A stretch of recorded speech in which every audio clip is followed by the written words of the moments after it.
Hi, everybody. Welcome to another episode of Life Talks. Today, I have Erin on, who found me on a Charlie Ward talk that I did. Hey, Erin, what's going on? Much, Mike. How are you? Good.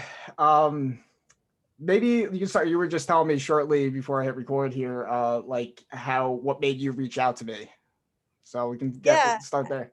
I mean, a lot of it has to do, I think, with synchronicity in action, right? Like, there's no coincidences. And there was a moment in Charlie's podcast where I was like, shit.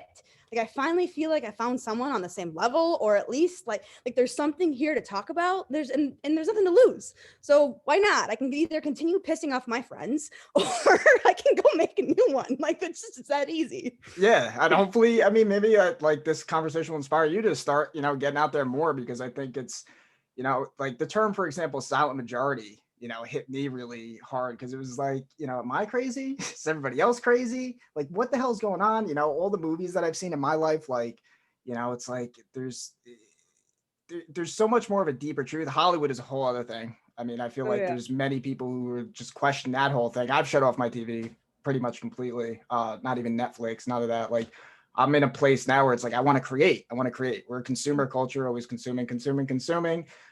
Which isn't bad. It's like it's not bad in and of itself. It's like it's good to consume other people's ideas, and if people have good products, good businesses. But if that's all you're doing, it's like you're literally a mindless consumer. Zombie movies, like so. And like right there. Yeah. Um. Yeah. So you and again, whatever you're comfortable speaking about, like, because I know it's very hot topics. People are afraid to speak, but and also afraid of censorship too, which is like how I'm navigating. Right, you say certain things, it's like you're a conspiracy theorist or whatever for having a conversation, critically thinking. But what have you found in your journey? I know you mentioned a couple things in the message when you messaged me on LinkedIn, but like, what are some things that you're passionate about, you've learned? I know you speak a little bit about health. Maybe you can share, what you've learned. Yeah, I think like so many things, right? I think first off, right out of the bat, I resonate so deeply with the TV and the whole consumerism versus creator. So I think it's no coincidence that we're even having the conversation, right? Because my Yeah. TV's been off for basically all of 2020. Like it's literally like I maybe like dipped down and now I did the whole like Pixar Disney Soul, and that was fantastic. Like that actually was like, oh, that's like what I'm going through here. Like there's a collective conscious, and when we're out of small talk, we're in the quantum field, and that's the magnetic attraction that we feel, right? And so like it's twofold. So there's this connection with shutting the TV off and deciding to actually create. So I totally resonate with that, right? The TV went off, and not saying, to your point, consumerism is bad, but there's something about like our purpose here. Like, and I truly believe that, because like, you go back to my story, and I spent like my entire childhood either overweight or in a nervous system section of what we call dorsal, which is like those force emotions, right? We were talking about Dr. David Hawkins, Yeah. his level of consciousness. Like there's two different levels. You've got power and force, and I Yeah. literally spent it all in force for shit Yes. that I didn't do. I just inherited it, right? And as I've gotten older, we've lost my aunt, and she struggled with the same shit I had to actually fight through and win, right? Whether it be weight, whether it be diet culture, whether it be, to your point, critically thinking about stuff, right? Yeah. And it's in addition to just getting through and starting to run myself. So it was in 2003. It was the first repeating life pattern of my life. And it was my pants just kept getting bigger and bigger and bigger, or too small, like whatever we want to talk about it, right? Yeah. Like I hit puberty, and I didn't have control anymore. And long story short, even kind of sort of, because the long story is where the connection happens. But I started running in 2003, and I never stopped. And so from running, then I found kettlebell, then I found spin, then I found powerlifting, lifting weights, and all those things. And a lot of people say health is working out, dieting, and eating right. Bullshit. Yeah. No, like exercise is actually accessing the collective consciousness. Like that's just it's the vehicle to get there, I right? It's loved it. I loved hearing different ideas because I was a personal trainer for a bit, and there was a part of me that like I couldn't. It's because I didn't express myself to really articulate, like what is off about it. And when I was in the fitness industry, it was about people would come in and they were basically they were sales. so it's like, all right, get them to get in for a personal training session and I just, something felt off about it. And it was just like, I couldn't pinpoint it. And I love working out, but when I became a trainer, it was like, something's off. Like, and I definitely resonate with what you're like. So that's so cool though, what you just said. It's like, as you exercise, you're accessing the collect. So it's that feeling when you're getting into that, like, you're working out, you're having a great, but then there's also the false paradigm, at least for me, is like, again, it's like you said before, we talk about David Hawkins, power versus force. It's like, if you're in that force vibration in the gym, I got to push myself. Whereas he says, actually, in one of his videos that I've watched, it's not about like diet and exercise. It's about experiencing the body when you're like getting a full workout in and you're loving that, like you're in that loving frequency, or are you in that push, I got to do more and more. It's not the same. So yeah, and sometimes I think it's grounded in the why, right? What's the intent? Like, if I would have been chasing aesthetics when I started, like, I didn't see the results. Like, I didn't see the results until last year, guys. Like, my hormones were effed. I had went through more gaslighting with our big medicine, like with big medicine and conventional Western medicine. I was abused and gaslit. Like, that's what happened to me, right? And so if I would have been chasing the aesthetics of the workout, to your point, right, in there grinding and do a little, like, we all get that way, right? That's the light and the dark. And I don't think right. And it's not right or wrong. And that's where we get hung up sometimes. Yeah. So I was always like, no, I'm there for my brain. Like, there's something that it does to my brain that I feel. And that was my why, right? Like, the aesthetics is like the output of that is like the added benefit. Yeah. Yeah. Oh, yeah. I mean, when I first started becoming a trainer, it was about, I want to get muscles and I want to get attention because I lack something in myself. And it's like, as I'm getting older now, I'm just exposing those BS stories. And it's like being honest about our shadow side, right? It's like, yes, there's a benefit of getting attention. What are you doing? Why are you doing it?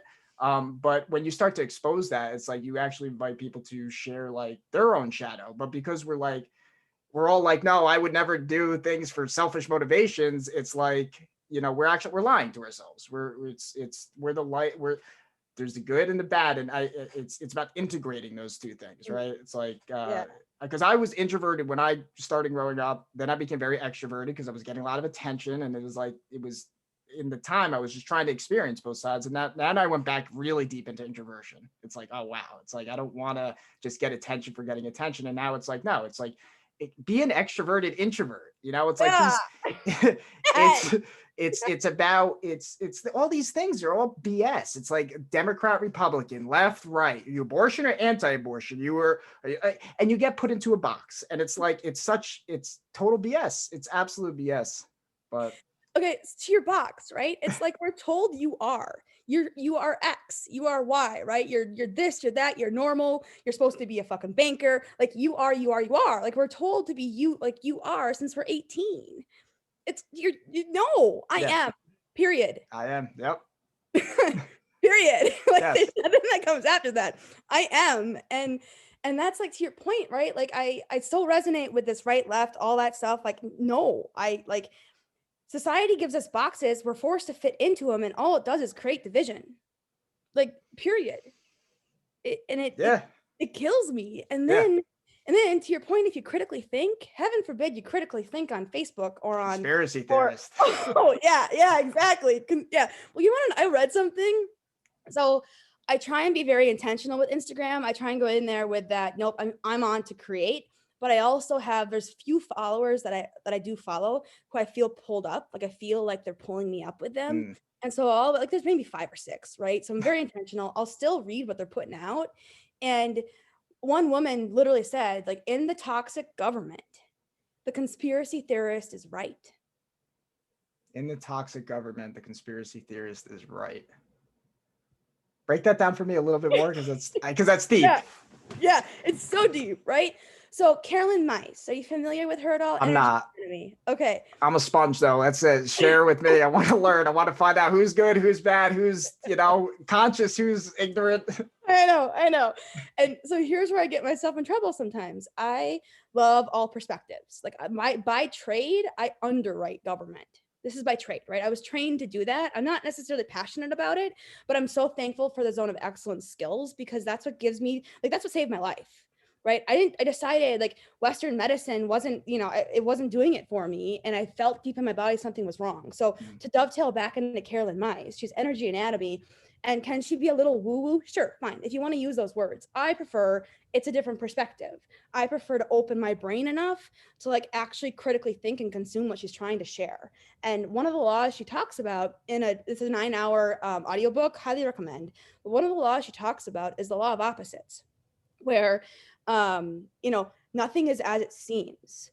So back to my point about being an underwriter, I consume all perspectives and then I analyze, and then I make a decision. So my latest one right now is digging into the rules and regulations of the CDC, how the FDA was born, like all of those things. Like I'm in there like trying to underwrite history and then take myself out of it to try and understand what's going on now. So the law of opposite states, the FDA and the CDC were created to reduce disease. If you go into the numbers the CDC publishes over the last 15 years, disease has not been reduced. It's got up. Yeah.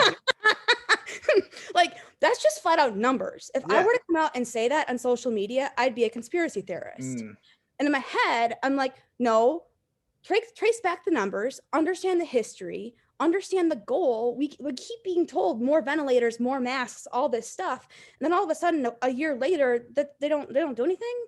Yeah. That's the law of opposite, because of what right? the media, the Mockingbird media, is just wear your mask, everybody be afraid, stay home, social distance, wait, grandma killer. And it's like, wait a second, hold on. let's not go into that. Anti-mask versus the maskers, the anti-vaxxers or the vaxxers. It's like, okay, maybe vaccines were good at one point. Maybe people could be corrupt, and who knows where we're getting it. Do you know what goes into your body? And then that goes deeper into like, what food are you eating? Where's your food coming from? Are you eating locally? Are you, what do you like? It's conscious living. It's really that simple, but it's not because it's like, it's so deep. And it's because I think collectively we've lived on the surface. I didn't watch the Super Bowl. Could care less who wins the Super Bowl. It doesn't. Yeah, cool if you're into it. It's no hate. It really is not. But it's just like, I think we've been eating dessert more than we've been eating, our meat and vegetables. Like we need to be eating more meat and vegetables. Then we can go back to enjoying dessert, and escaping. But this escapism, so much escapism, and it's like it's eaten my heart for years. Yes. So, I'm so glad you reached out, honestly. Like I've been saying in my videos, like I just started making a channel, like Life Talks, like, and I just want to talk to people and just like learn. I want to learn. I want to talk to, like, I love Joe Rogan. I've watched him for years. It's like having all these people, just like, then I got to the point like, why am I not doing that? Like I have stuff to offer, and others that I talk to, they'll gain from that. So, yeah, awesome. I'm glad I'm so excited. It's awesome. Same, right? Like I think like there's so many things you mentioned, and I could spend an hour on all of them, right? So it's so hard. Good. Well, I definitely can make multiple videos for sure. Totally. So, right? Like the conscious living piece of the eating more dessert than we are meat. Like we've lost touch. And if heaven forbid I go back to the Bible, because then heaven forbid I do that, right? Heaven forbid, right? And I have not read it. So number one, right? And I haven't fully, but the idea of sin is ignorance. It's not, you're bad, be punished. 100%. Oh, and I sure as hell don't need an other to be forgiven. Yes. Can we talk about that one for like kingdom of heaven is within you. Yeah, exactly. Not gonna be out there, yeah. Yes, it's within you. You're made in the image. It's within you. That means so we label things that all mean the same thing. So the best thing my best example is that kingdom of heaven is within you. That's the ultimate consciousness. Like Dr. David Hawkins, Power versus Force, right? Check him out. Let him go. Read that book. Yeah. All of them are. It becomes like, so to be honest with you, I had an experience in the collective consciousness about a month ago. I've been on a path of like trauma healing, or you could say it like dealing with my shadow, like all of those stuff, right? Because to your point about like losing or focusing more on the dessert versus the meat, like I ate all the right things, I just didn't eat enough. and my body then basically started to shut down. So in 2019, I couldn't remember the password on my work computer, and I could barely drive my ass to work, but I did. And that was kind of the like, okay, what's going on? I finally then found functional medicine. I finally found a trainer who wasn't into the sales pitch, right? Like literally the first time in my entire 17 years in health and wellness. And this guy looked right at me and he's like, no, actually, you should be eating at least 2,000 Good. calories. Let's get him on too. Let's get. Oh, yes, actually, yeah, we need to. Awesome. Yeah. He would like, you put him up in the corner and us three would literally awesome. That's it. Yeah, it'd be awesome. I'm happy to do it. Like first one in my 17-year career as an active, athlete. And it literally was like shifting for me. It was completely shifting. It was like I was following a woman who, claimed that she would help me look like I worked out. And again, it wasn't about the aesthetics, it was about how I was feeling. And you still like, you change, like the output is kind of important only because it's like, then you feel it. Like when you look at, you feel it, right? So I didn't look like I worked out and I felt like shit.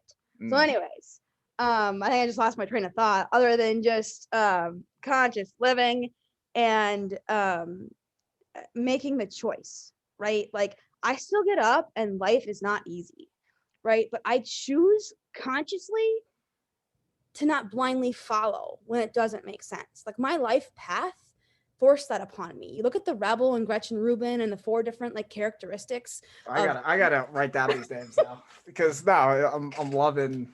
So first of all, what was the other person that you would mention? The woman with the audiobook? Carolyn Mice. So Okay. and it's Energy Anatomy. You're not even gonna know. I almost need you to LinkedIn me when you get through that. Yeah, absolutely.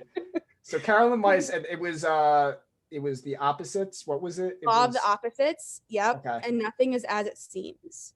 So in that, like, I think that's okay. So this is where it started. In the toxic government, the conspiracy theorist is usually right because the conspiracy theorist, the one they labeled the conspiracy theorist, is the neighbor. I'm gonna go full circle on you. The neighbor from the Bible, right? Who's actually been through the shit. So here I am, a girl with a story, suicidal, right? Broke through all of it, had zero support medically until 2019 to 2020. Like it started for me with food, then it went to like getting my programming right? I had a lot of people say cardio's killing you, girl, cardio's killing you. I was the classic HIIT girl.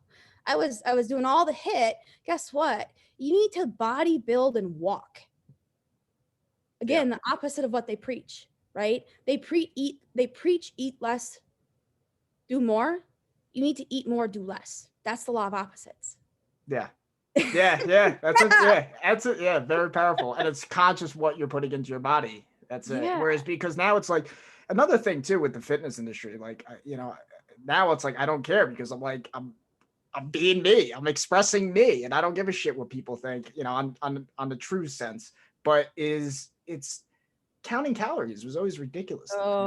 It was always ridiculous to me. Yeah. Because like, I'm not a calculator. Like I want to enjoy the food. I want to be conscious of the food. And it's not to say tracking it isn't beneficial to some people. It's not a one size fits all. But for me, it was like it's like I'm not a computer. I'm not like 200, 300. Okay, this wasn't. I mean, that's not how. I don't think that's how we started. I think it was started like, oh, this tastes good. This tastes bad. It's like David Hawkins talks about. It's like you're a probe. This is good and this is bad. Okay, you have to experience, and understand that. Yeah, there's something about the experience, Mike. Yeah. Right? Like a workout for me isn't body shame. It's like an experience in human energy connection. Like I've got the workout shit in my gym or in my basement. Like we shut down last year and I was like boom, boom, boom, boom, boom. Like no questions asked. I got like, just because I know it keeps me in my heart zone, right? It keeps me in my zone of me. And then 3 months into that, and I'm like, oh no, something's missing. Like there's energy that's missing, right? So the workout, the experience of that, it's not about shaming your body or burning calories. It's about the human energy connection in the quantum field, right? Just like our conversation right now, I feel very connected to that. Like I've got stuff flowing out of my mouth that I'm not necessarily even conscious of. It's just flowing. Instrument of God. It's flow state. It just.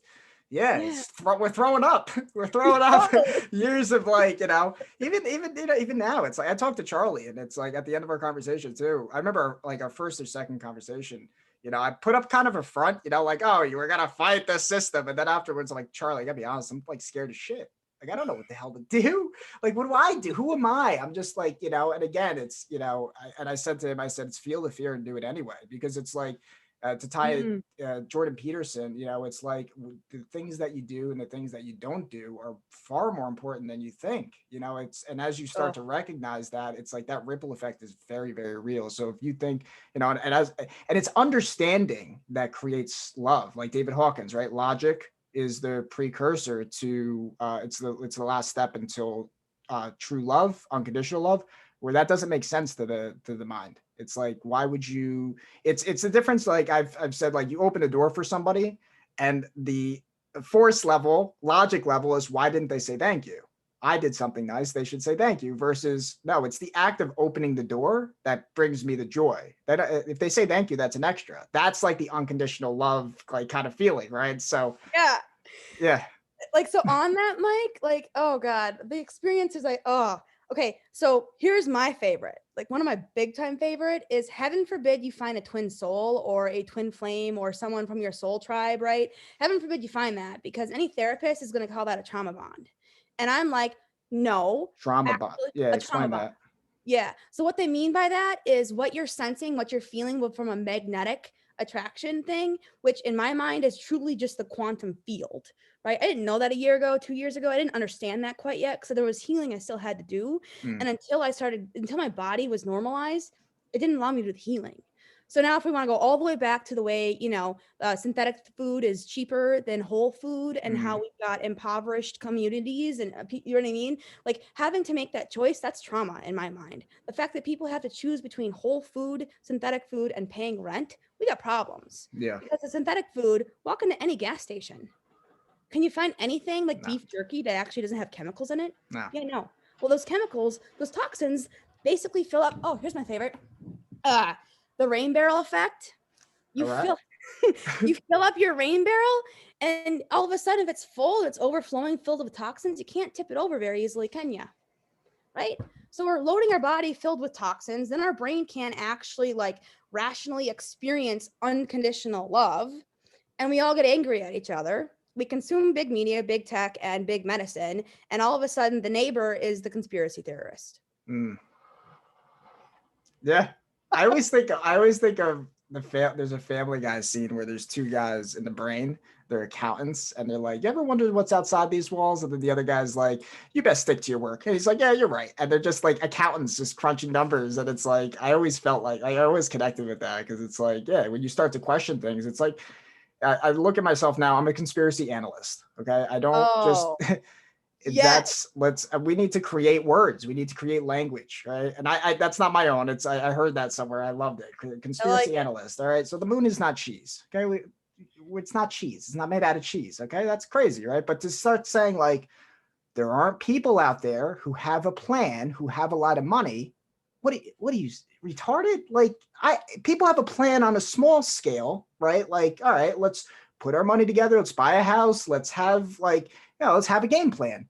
You mean to tell me that people who have a lot of money don't have a game plan? That's a conspiracy theory? No. So I think what's probably more right in a truer sense is like, I don't necessarily think like, all right, let's it's like these evil guys with mustaches. I think it's more of like people who are just again in that mechanical mindset where it's like, okay, we have this many resources, we have to allocate, like, and everyone becomes a number. And I think, it's somewhat reflective of I follow someone called Muji. I don't know if you ever heard of him. No, I'll write that down though. Yeah, Muji. I named my dog after him. I love and it. and he says, somebody actually came up to him and asked him. He's like a spiritual teacher, and Okay. somebody came up and said, what are we going to do about the New World Order? It's like these people are crazy. They control all this stuff. And here, I'm tuned in. I'm like, all right, what is he going to say to this? Because it's like, I've heard all the conspiracy theories and I don't know what to know is true. And he goes, they're crazy because we're stupid. We're one big team. And I was like, oh my God, yes. It's like Yes. uniting everybody, right? So it's like, I'm shifting away my energy of blaming this person or that person. Not to say people aren't accountable, but it's like, I only know what's in my sphere of influence. I know my actions. I can only be responsible for what I do, what I don't do. And I lose my energy when I focus on X or Y. I supported Trump, but I don't worship the man. He's one person and he can only do so much. I can only do so much. If it's we the people collectively, we the people have to act in our local communities. We have to re-own our energy, and it's not gonna come. Trump is not gonna save the world. Biden is not gonna save the world. Me and you and everybody collectively are gonna save the world or destroy it. Yes. So yes, on all the levels. Like I could choose. Like Mike, I want to like. There are so many things I want to break down in that statement. Like I don't even know where to start. Other than 2016, I voted for Trump. I voted for Trump because I spent 13 years in corporate America, and I voted for the business entrepreneur outsider. And I often find some, like I'm one of the few in my friend group that'll come out and just say that. And I'm like, yeah, no, 2016, I supported the man because he was the outsider. And hell, if I was going to let history repeat itself, right? I wanted someone else to come in there with with a chess mind, right? Regardless of if you believe in the swamp or not, regardless, right? I happen to believe it's kind of there. It's clear, right? And this is like, so now you go back to energy anatomy and the law of abundance. And there's this, like, when you're in your purpose, when you're in like this flow state and this emotion, you're doing what you're supposed to be doing, the universe has your back. Yeah. And so, if I dovetail that, right? So it's clear at the macro level, the law of abundance isn't necessarily working. So then the conspiracy analyst or the underwriter in me starts to ask why. Because a lot of what you just talked about was the differential between macro and microeconomics, right? So if you look at Trump, yep, I absolutely supported him. And then he opened his mouth on Twitter and I was like, what the yeah, like legit, right? What the Fruit Loop? Like, I don't understand. Like, or you watch mainstream media and again, the same thing would happen. And it literally had me so uneasy that 2020 came along. First time in my entire voting career that I voted third party because something didn't feel right over here. I'm not one to just vote for a woman because it's a woman. I can't just do that. Yes. Right? Yes. I really It's not, can't. yeah. It's so, I can't. I fell for that with the Obama thing. It's like, cool, black man president. Like, yes, that'll bring us together. And then it's like, all right, wait a second. It's like, now it's just, it's the next administration blaming the past administration. It's just like, oh my God. Same.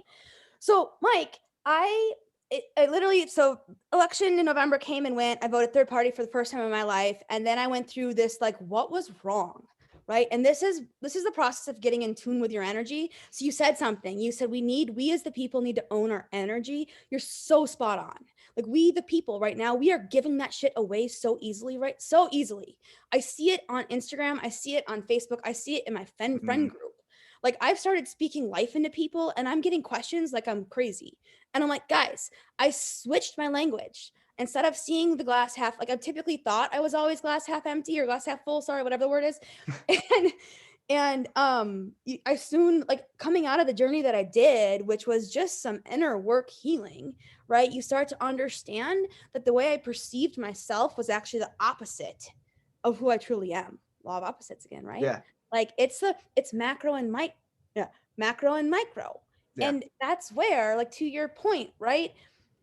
All of a sudden, Trump is like farewell speech and all this stuff, and Right Side Broadcasting had, I don't know if you're familiar with that. Oh, I'm in it too much. That's why it's like, all of them.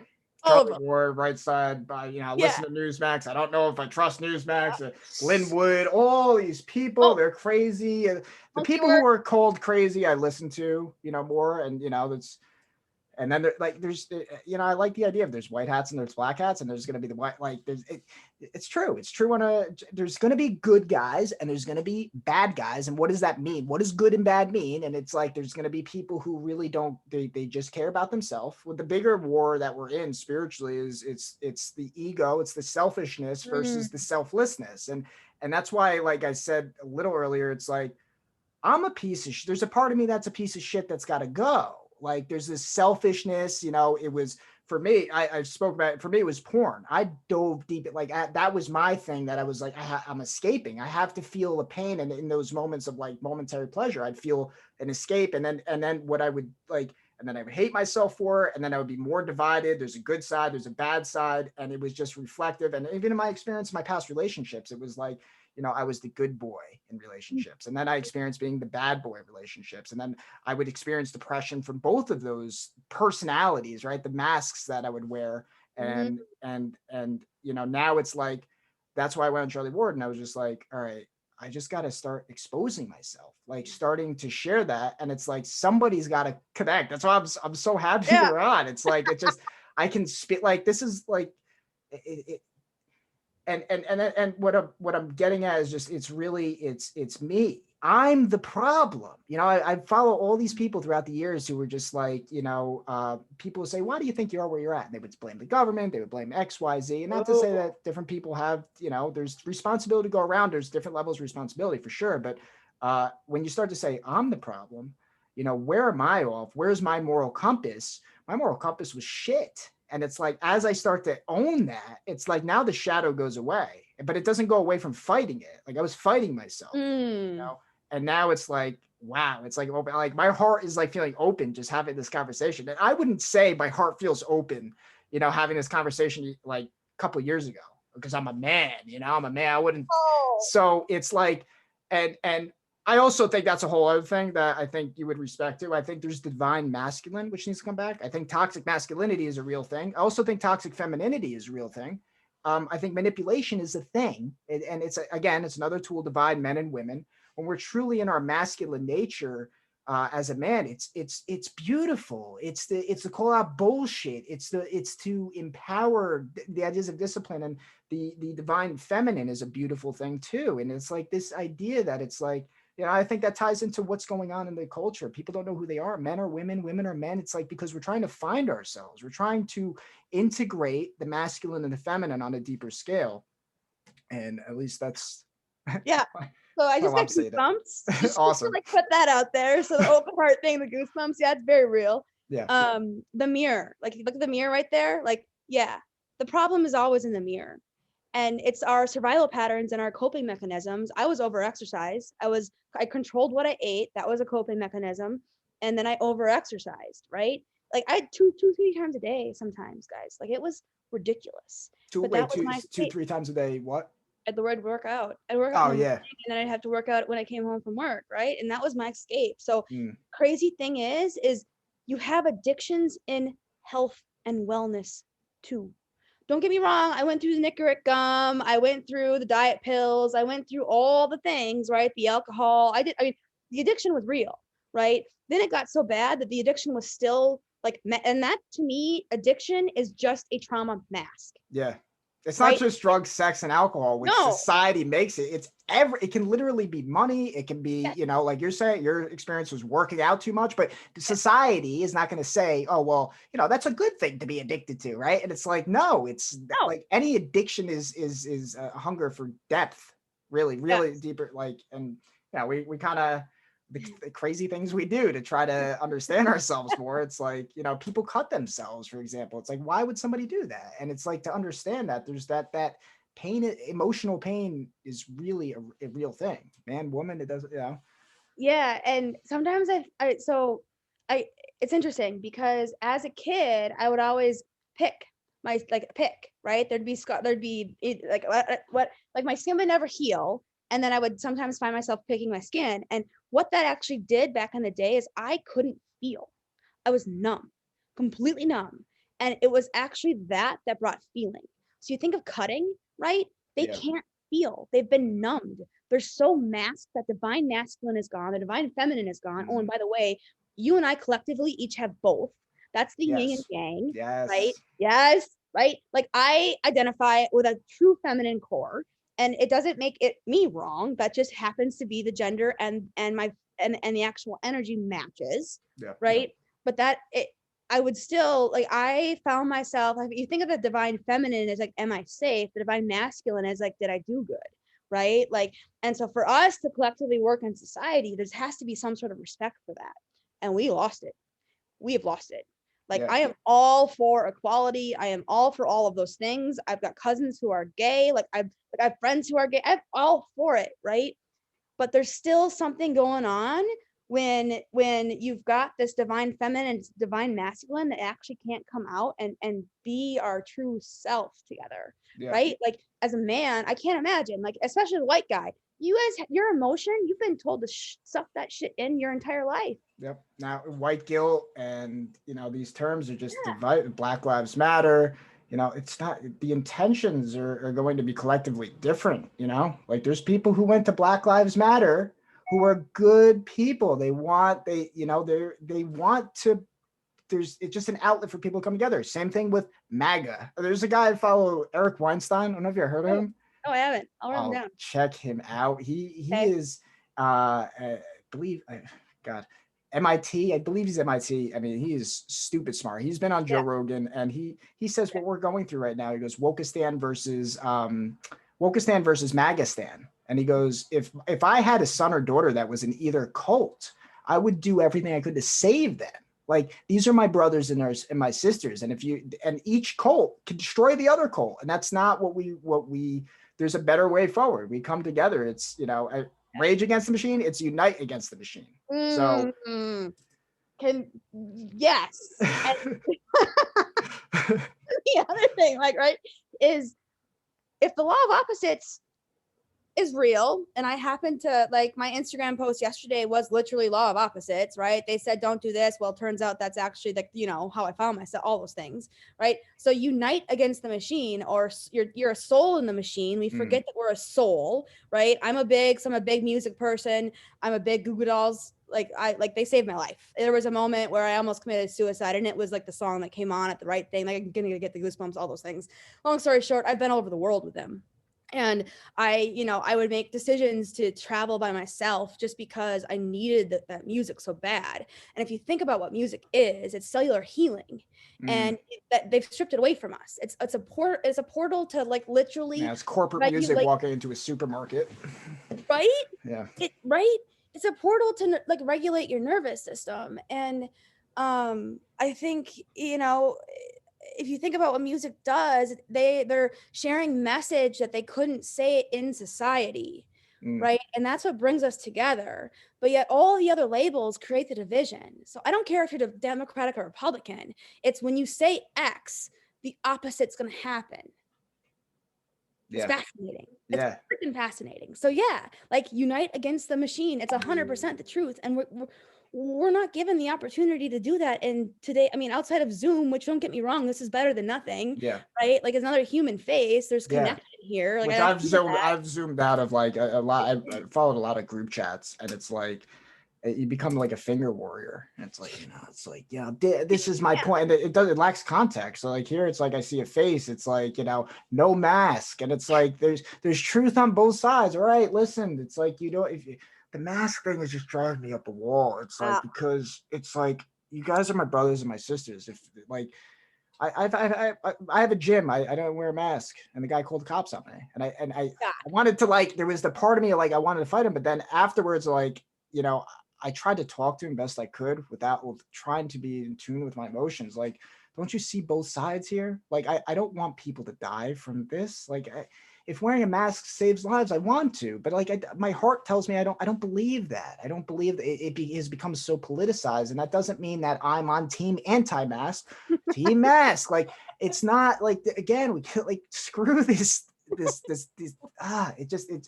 and that's what made me start making these videos too. It's just like, one of my problems is it's articulation. There's healing that has to happen, and I want to articulate and navigate, that everyone watching this, get in the arena, have a conversation with somebody. If you feel a certain way, share it.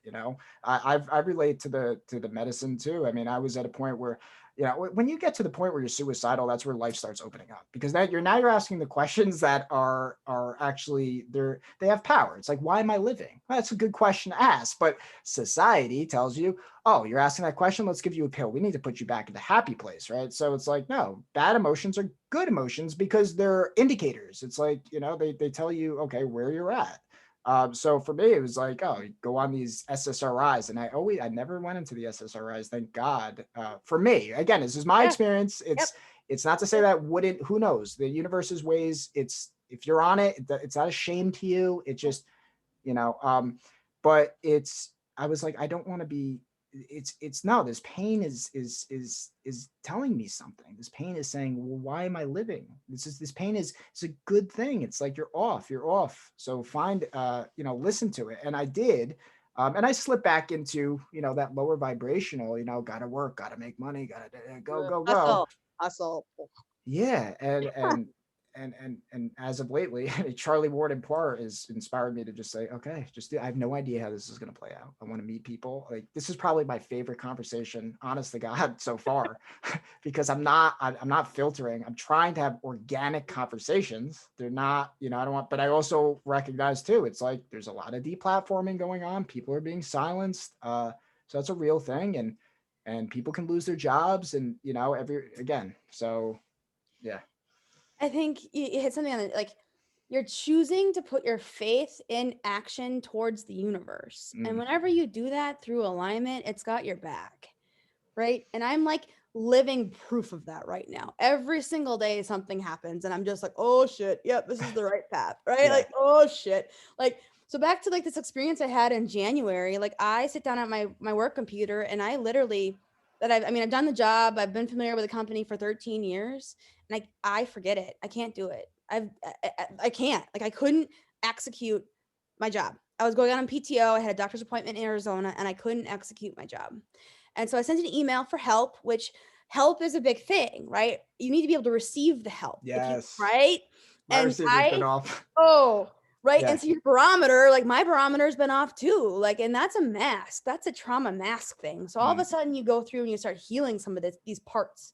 There's the key word, right? It's parts of you. So you go through this process and you think it's done and it's not. It's like surfing your nervous system. Yeah. Right. And we're not taught to do that. We're not taught to surf between force and power. We're not taught to surf and actually feel and talk and be open about like those, the fear and the emotions. And like similar to you, fear for me is like the yellow light. And if you see a yellow light, I'm typically the one that kind of like, slams the gas pedal, not the brake. I typically am like gas pedal, not brake. Yeah. But anyways, I sent out my boss an email for help. And it's almost as if I've yet to see this. So it's been almost a month and a half. I've yet to see it. And it sounds as if I'm swimming in outer space. So basically, long story short, my boss and his boss literally put me on short-term disability. Like this. Like the exit, that's for my protection. I'm very thankful, right? But within the next 12 to 15 hours, I basically don't remember anything that happened. I was reaching out to friends. I was saying things that people couldn't understand, but I was also like, I had to get myself to Arizona for a doctor's appointment. And it was like I was becoming the person I was before corporate America. Like I was going back and being reprogrammed. And all of a sudden, I found myself talking to all these strangers and just connecting with random people. Yeah. And the only thing I remember about the trip is that I'm connecting with all of these people and it's pure synchronicity in action, right? So then all of a sudden, 24 hours later, I get a phone call and it's my boss and his boss, and I'm put on short-term disability, and that's when I'm knocked out. That's when I'm like, oh shit, what happened? Right. So I'm going to stop the story for now here because my point is this: Western medicine views that experience as a psychotic break. I know that the night before I got kind of like slingshotted into the collective conscious, that I had a huge energetic release. Huge. I reached out to a guy that I was like one of the guys that I totally fell head over heels for in my like early 20s, and I couldn't actually communicate that. Like, so part of my trauma mask was not being able to follow my intuition or following connection. And so I didn't realize until August of 2020 that I was pushing the people that I actually had feelings for away. It was me. It was me. Right. Yeah. I didn't realize that. That was all unconscious behavior. And I can't stress that enough. It was so unconscious that it wasn't until I regressed myself through some meditation and through the support of a group that I'm working with that I even became conscious of my own behavior. So you think X, you look in the mirror and you think X, But again, it's actually why. Yeah. I noticed the pattern. I was staying in all these toxic relationships and I couldn't figure out why. So in 2018, I just quit. I quit dating and I'm like, I'm done. I'm fucking done with this until I figure out why the pattern keeps repeating. And that's when, so it took 2 years, right? I had to get my body healthy. I had to then start the healing process, understand the unconscious behavior underneath it all. And then I have this huge energetic release after telling one of these guys what happened, right? Beautiful. He's now married. I met her. I love her. I knew she was the one. Like, there's no hard feelings, right? We're Yeah. still Yeah. Yeah. really great Yeah. friends. But this conversation launched me into it. A huge energetic release. I go from like my typical, like, I kind of like to think I'm right above like that, I don't know, the love line, or I don't know what it is, right? Yeah. But typically that's, where I'm at, especially if I work out in the morning. And so Western medicine calls it a psychotic break. Neuroscience says it was a transpersonal experience. Energy medicine says it's a Kundalini awakening, Mm. right? Yeah. I I've heard it. because Yeah. you know what I mean? Like, Yeah. so Yeah. all Yeah. of a sudden there's like, which way do you want to look at this? The glass half empty would be psychotic break, and you can bet your billions they're already trying to drug me. The Yeah. Western side of this, right? They're already trying to drug. I'm choosing to believe that it was the mix of that transpersonal experience, that it was the Kundalini awakening, which ironically is all feminine energy. It's a snake spiral of feminine energy that rises from your root chakra all the way up. Mm. You don't want to know what's really crazy? I was in Sedona at the time, and Sedona is known for energy vortexes, right? So here I am, the smart ass who thinks she's going to go climb Cathedral Rock, which is a feminine vortex. I get halfway up and my body starts freaking out. Like halfway up this Cathedral Rock, and I'm shaking. Where is So it? it's in Sedona, Sedona. Arizona. Yep. Is that where the Sedona method comes? Like, is that connected with that? I think so. Like, Okay. yeah. But like, I had never been there before. All I can tell you, Mike, is I pulled in, my body was like, yep, you need to be here longer than you're planning. So I extended my trip. Like, I did all the things. I go climb this feminine energy vortex, and I can't finish the climb. It's not that my athletic abilities won't let me finish. It's because my body is so filled with feminine energy that it's further unbalancing me. That's not a word, but you know where I'm going. Yeah. Right. I find myself a masculine vortex, and I laid there for 2.5 hours because that's what pulled me back into balance. So I experienced this in real life, and I now have the choice to take the Western medicine perspective of the event that I had that happened in January as a psychotic break, Mm. and then let's go medicate that Yes. again. If like to folks listening, it's not wrong if you're doing it if that's what your body tells you need to do. My body and my experience in Sedona said no, right? It could totally relate to what the Kundalini awakening says, which is this rise of feminine energy. So then my body was unbalanced. So it's no wonder why the masculine vortex was like, oh, hello. Yes, you need to stay here. This is exactly where you belong. Yeah. Right? Yeah. So you seek the perspective. It's not the left or the right. It's not all the labels we put on that junk. No, like I'm choosing, what fits in my body for me after seeking support, not advice. Yeah.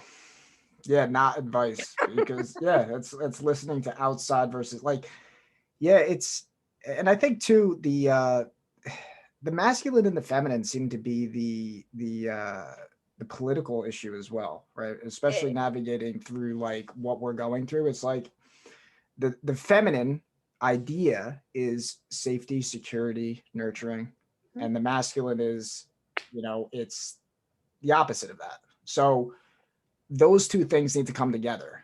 And I think, that's the idea of the left, the idea of the right. Independent. I'm independent. It's a masculine. I don't need you. Right. And then the feminine is, it's dependent. I want to care about it. I want to bring everyone together. And then integrating that into the masculine and the opposite, a woman can be independent too. And that's been, I think, throughout the past few decades, like independent woman, there's a slice of truth in that. But we like to collectively need to come together. It's not one or the other. And that's where I think interdependence come in. That Yep. every human can be independent and dependent at the same time. As you said, my receiver is shut off. Like I go to the gym, it's all me. I would listen to music like, Limp Bizkit, My Way or the Highway, you know, like stuff Yeah. like that. And it's just like, I don't need anybody. Screw it. And then I'm shutting off my receiver versus like, no, receiving. And then this is the thing too, like I'm noticing too, it's like, as I'm putting ideas out, it's like, now I see what people mean by haters versus the constructive criticizers.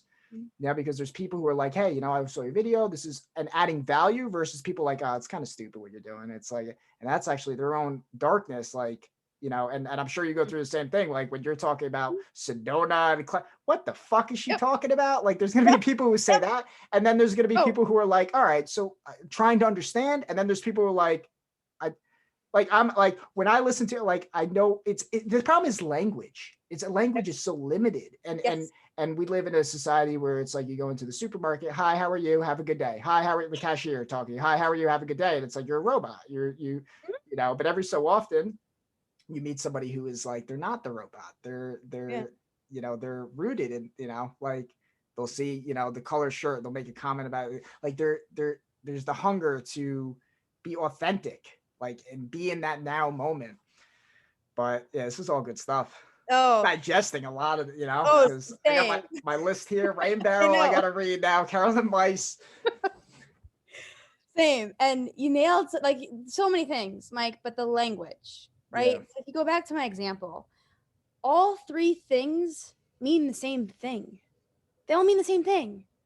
It's time in the collective. They all mean the same thing. Psychotic break, transpersonal experience, Kundalini awakening. Like they all mean the same thing. And like I've had friends tell me I'm in a cult. I've had friends tell me that I'm going to be bored over the next month and I can't wait to go back to work. And I've had friends tell me all of these things. And I'm just like, guys, can't you see that even my energy is different?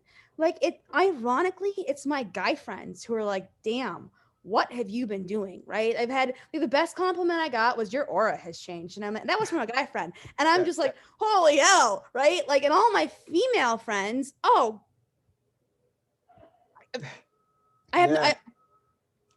can't, like, I don't have words. Like, and that's just where I'm at. Like, it's so hard. Like, language is a barrier, but yet if we opened our mind and actually understood the meaning behind the language, it wouldn't be. Yes. That's why I love Jordan Peterson, because he touches big on that. And, you know, it's words are connectors to meaning.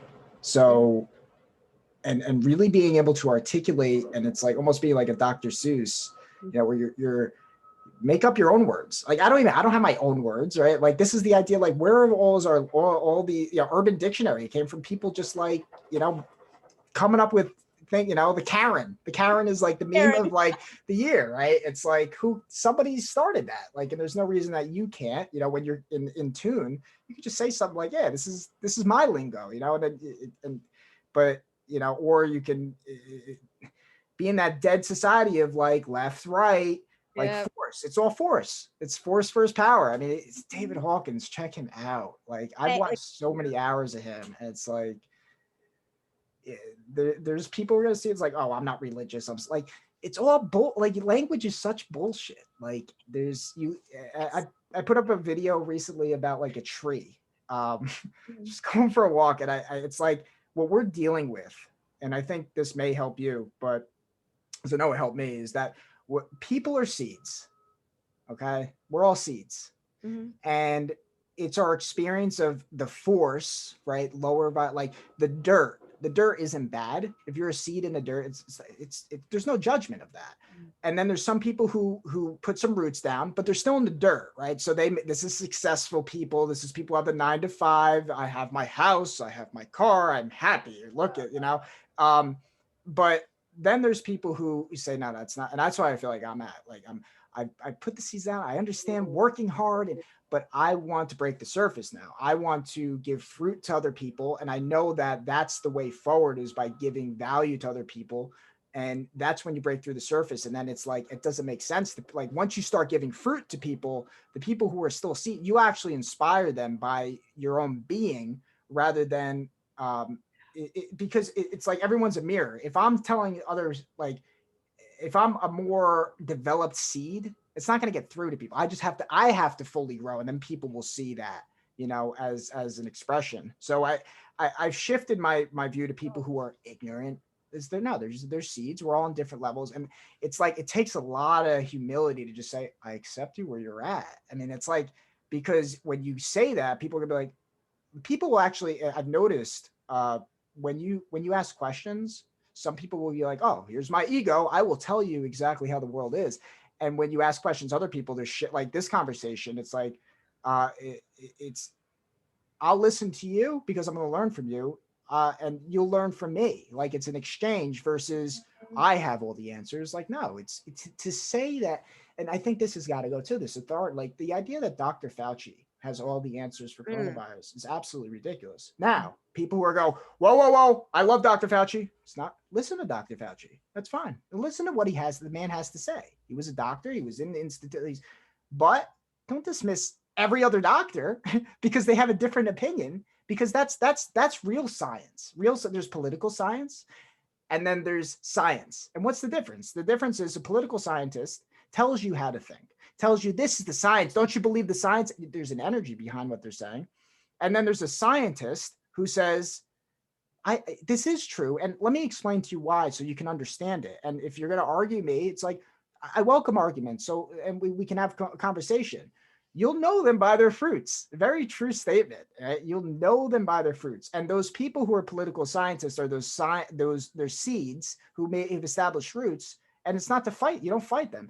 And to me, this is what has happened in the political arena. Right? Never in the history in my life has it been so naked as far as these politicians are exposing themselves. So don't fight. I'm not going to fight people. A politician, they will expose themselves. All you have to do is shine your light and be that plant. And it's not easy too. I mean, let me tell you, a big meme for me this year is spiritual work is not sunshines and rainbows. That's an aspect of it. That's the essence that you get when you go through it. But it's the life of the seed. You're going to have to really fight your own shadow. Like, really, like, you gotta face that. And that's when you grow, and, really looking at the ugly aspects of yourself. I mean, if you asked me 2 years ago, I was going to be on YouTube making a channel telling people how I watch porn, I'd be like, what are you, crazy? Like, that's my secret. But now I'm really understanding through friends of mine who've been AA, no, like, we're all in recovery. Yeah. If you can't see that, and not to say that everybody, some people have really exposed themselves and they're out of recovery. God bless. But I'd argue most people are, I'm right there. This is my recovery. I'm not a guru. I'm not, I'm trying. I'd like to be one. I'd like to lead people, but I think leading is going to come from radical honesty. So. Oh, that one. That was a lot. That was a lot. I know you're my guest here. I got to be listening to you, but I got to throw off a lot too. That was fantastic. All of it. And again, it's one of those things, right? I could I want to go back to the beginning and then decompartmental. I can't say decompartmentalize. Yeah, that word right there. Language, dyslexia. Like, I'm the one, like, but I need you to tell me to go that way instead of right, because if you tell me to go right, I will go left. So is that dyslexia, or is that just being in tune with the universe? Yeah. Are you saying, like, kind of like the rebel, like you need to wear a mask? Now the part of me is like, I don't want to wear a mask because you tell me to wear a mask. I want to wear a mask because I believe in it. Right? Well, and I want to do the research and then qualify the science we keep hearing about but never seeing. People say there's science for all this shit. To your point, right? Dr. Fauci.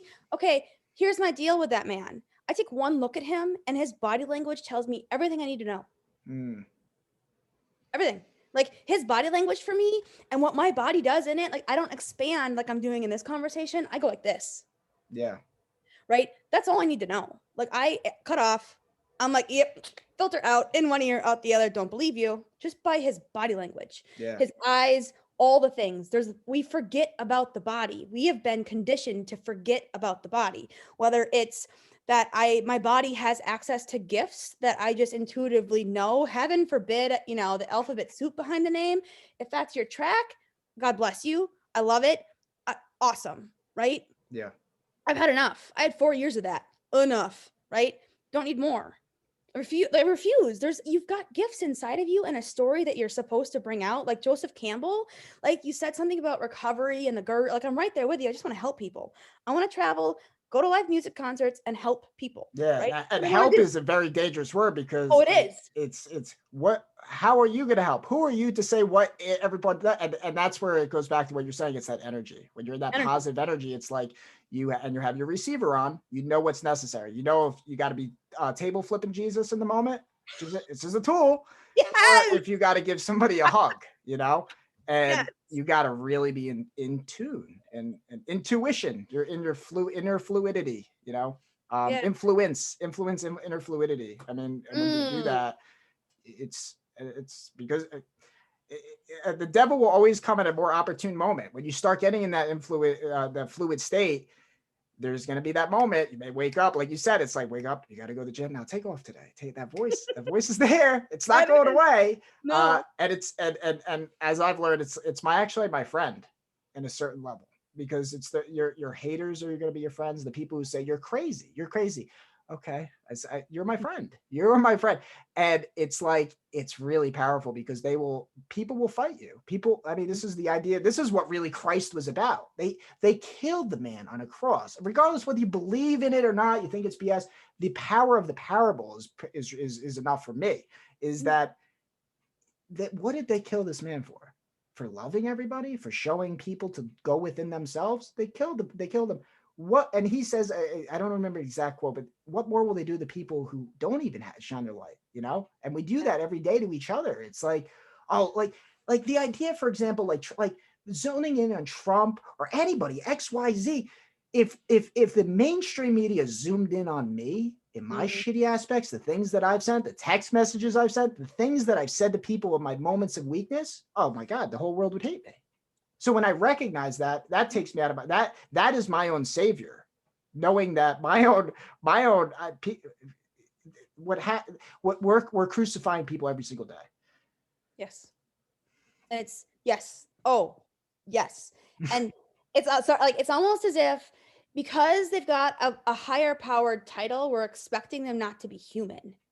That's not okay, right? Like, and you're exactly right. Like the voice never goes away. It's all you just get comfortable with it. I like to think of it as I learned how to hack my brain. Mm, I learned how to hack it. I learned what actually pulls me up and what pulls me down, and what pulls me down, whether it's my friends who I love you, like if I trigger you, I'm kind of sorry. I used to be sorry. I'm really not yeah. anymore.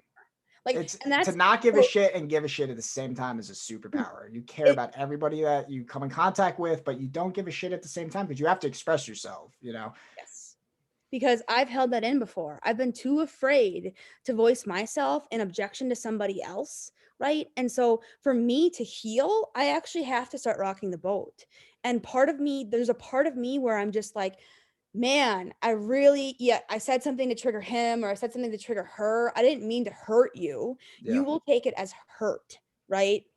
I have to have the inner knowing to trust that quantum entanglement or everything happening for a reason, Mm, or like however what word you want to pick, whether yeah. it's physics or relationship, whatever, right? Pick your word, right? It all is unfolding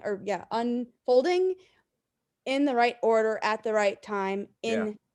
in cadence. And so you're absolutely right. Like like it's new level, new devil. Have you heard that one? Yes. Oh, Oh absolutely. God. Absolutely. Right. You And start getting high. That's it. I mean, that's why people who do drugs, like they get in those higher states of consciousness, right? It's like the whole paradigm. That's it. It's got to go. It's like it's someone who's an addict. Oh, they're an addict. Like that idea has got to go. Like, why do people do drugs? Because it gives you a feeling. What? Okay, who wouldn't be wanting to do drugs in this crazy world we're in right now? We're all like, okay, wear a mask. Okay, social distance. Okay, we're gonna stay in our house the rest of our life. Don't you trust us? Like that has got to go. And it doesn't yep. mean that you don't care about people. You don't want to fix this problem. It's a problem. It's not to ignore it, but it's to navigate through it. And uh, it's it's Yeah. people want to listen to authority um, because they don't trust themselves. To your point before, it's like, just because someone goes to college it doesn't mean you don't listen to them, but it doesn't mean that it's Jordan Peterson says we're all nodes in a network. So everything Mm, we do affects everything else. And it's Yes. like, it's not necessarily, I've noticed too, arguing has got to go. Without Mhm. arguing is not going to get, it's more of a understanding. So when there's more power in the right question sometimes than the arguing. Instead of being anti-mask, I'm now saying, well, how long do we wear masks for? Until there's one vaccine, two vaccines, you still can get the virus, uh, and you still have to wear a mask. Like, what point are we going to say, okay, what now anal swabs? Like, what point do we say, okay, what is going on here? What is, Yeah. at the very least say that, because I think some people will have enough space in them to say, okay, something's off at least here. I'm not ready to go full conspiracy theorist. That's fine Right. because you're still in fear of judgment of how people view you. I get that. People they built their whole lives around that, and I get it. I get it. There was a part of me that never like I became an Uber driver. People said, why don't you go to college? Why don't you go work and go? You know what? Now I can speak my mind. Yeah. I'm not attached to having the house and 5 kids to compare with people. And I want kids, but I'm not there. Like I don't want to bring kids into this world unless I see a path forward. Until I see Ooh. that, to me, it's like selfish. And because I've played with that idea, it's like, who would want to bring kids into the crazy world? But it's also, in the Bible, it's like, be fruitful, right? So I've played with those two ideas, and it's like, I want to bring kids into the world when I get rid of my own um, cynicism, Mm. like my own, because when you see the world as it is, it's scary as shit. Uh, but Yeah. but it's a stepping stone to the pure mind, in my view. It's like you have to see the world through the lens of like blackness before you can, you know, come through that. So Yeah. And it's also kind of this like paradigm of cultural conditioning, I think sometimes, right? Like I'm all for like cultural obedience is these two words. I'm like, what the hell does that mean? Right? Does that mean like I have freedoms that I shouldn't explore because of cultural obedience? Or is that like the state of harmony? And so I'm having a real hard time with those two words because um I've done research. I've done the whole PubMed thing about masks, right? what's I'm PubMed? PubMed, it's like this basically it's the National Inventory of Medicine, and there's clinical trials that are being done and they write papers on it. So I've been in and out of PubMed right now trying to figure out this mask situation specifically under one little circumstance, okay? In a social distance gym, when I get my ass on a bike for 45 minutes and there's no other bike around me for like a 6 foot to 12 foot radius, why must I wear a mask? Why? I want Yeah. to know why. I am your why person. I am that curious 2 year old that everybody hates. Why must I wear a mask? I wear it into it. I wear it out of. Why do I have to wear it on the bike And what when are the it's social repercussions distance? of that too? We're not, like, even I'm not a scientist. Again, if you still obey authority, it's like, how do you get to authority? You get it to authority by asking questions, right? You Exactly. get you get there by, if you go into school, if you go into college school, you say, I know it all. You're not going to get anywhere. Like, in order to be a good student, you have to be like, all right, I'm a sponge. I want to question my own ideas. So when you're breathing into a mask, you're breathing in, like, you're breathing out, you're exhaling what your body finds to bring out. You're bringing in what your body, like, in the same way like tree brings in carbon dioxide and breathes out oxygen. So you're breathing in oxygen and breathing out carbon dioxide, and the particles that your body naturally filters are now going to go into this mask, and then you're breathing that back in. How is that going to affect your body? And it's like, start asking questions that are not just like, you're this one or you're this side. Like, it's gotta go. It's gotta Gotta go. go. It's like, It's gotta go. And so I went through and I like read 10 different papers and I finally found the one that was like, yeah, this is what happening. This is what's happening to my body. I've mm, been on a spin bike since 2005. I know what my body can do. I know how well I can push and how well I can't. And I also, by the way, because I was so conditioned not to eat, I'm the one that has to track food to make sure I eat enough. Like, so the 1,300 calories you read about on the CDC website and all that bullshit. Yeah, I'm like 2,800 and not walking 10,000 steps.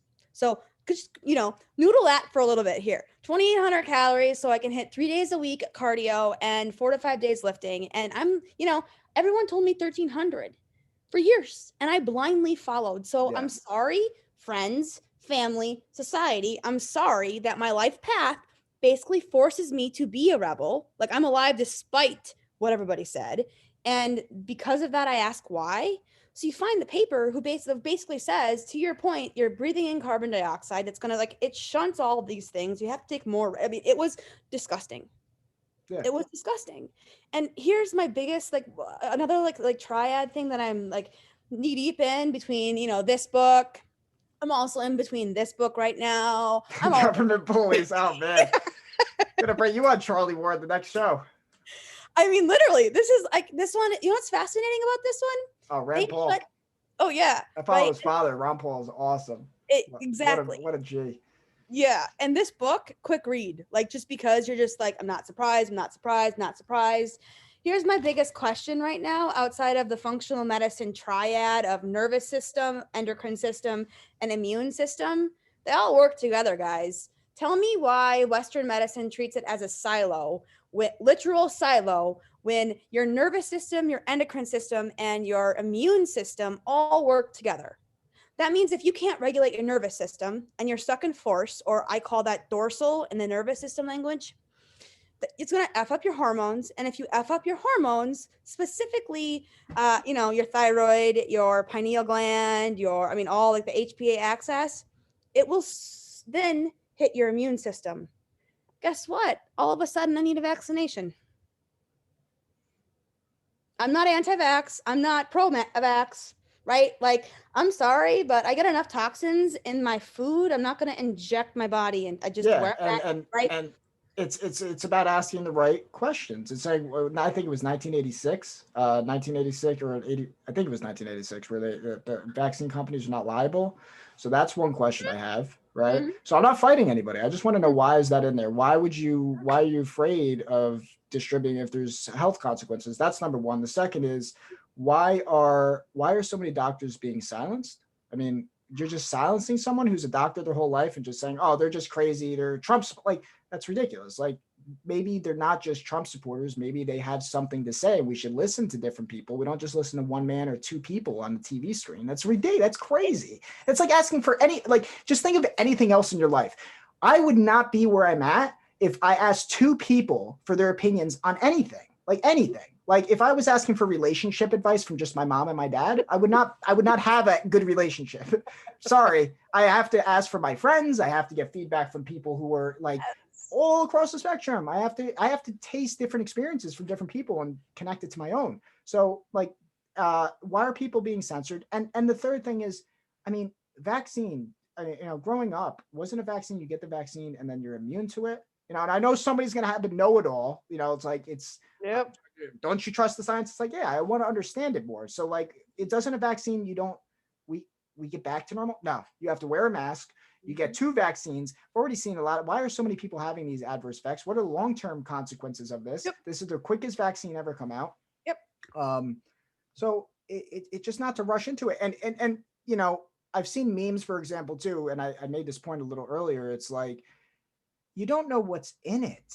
And how could you, which should take you back to the bigger question of, like, what is going into your body every day? Do you read all the chemicals that are in all the food, to your point, right? Yep. It's like, I've heard over the years, it's like the inside of the supermarket is like the bad. Exactly.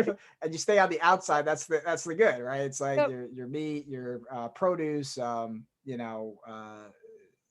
dairy. Maybe there's mixed things about that too, but the point is that you're actually getting whole foods on the outside.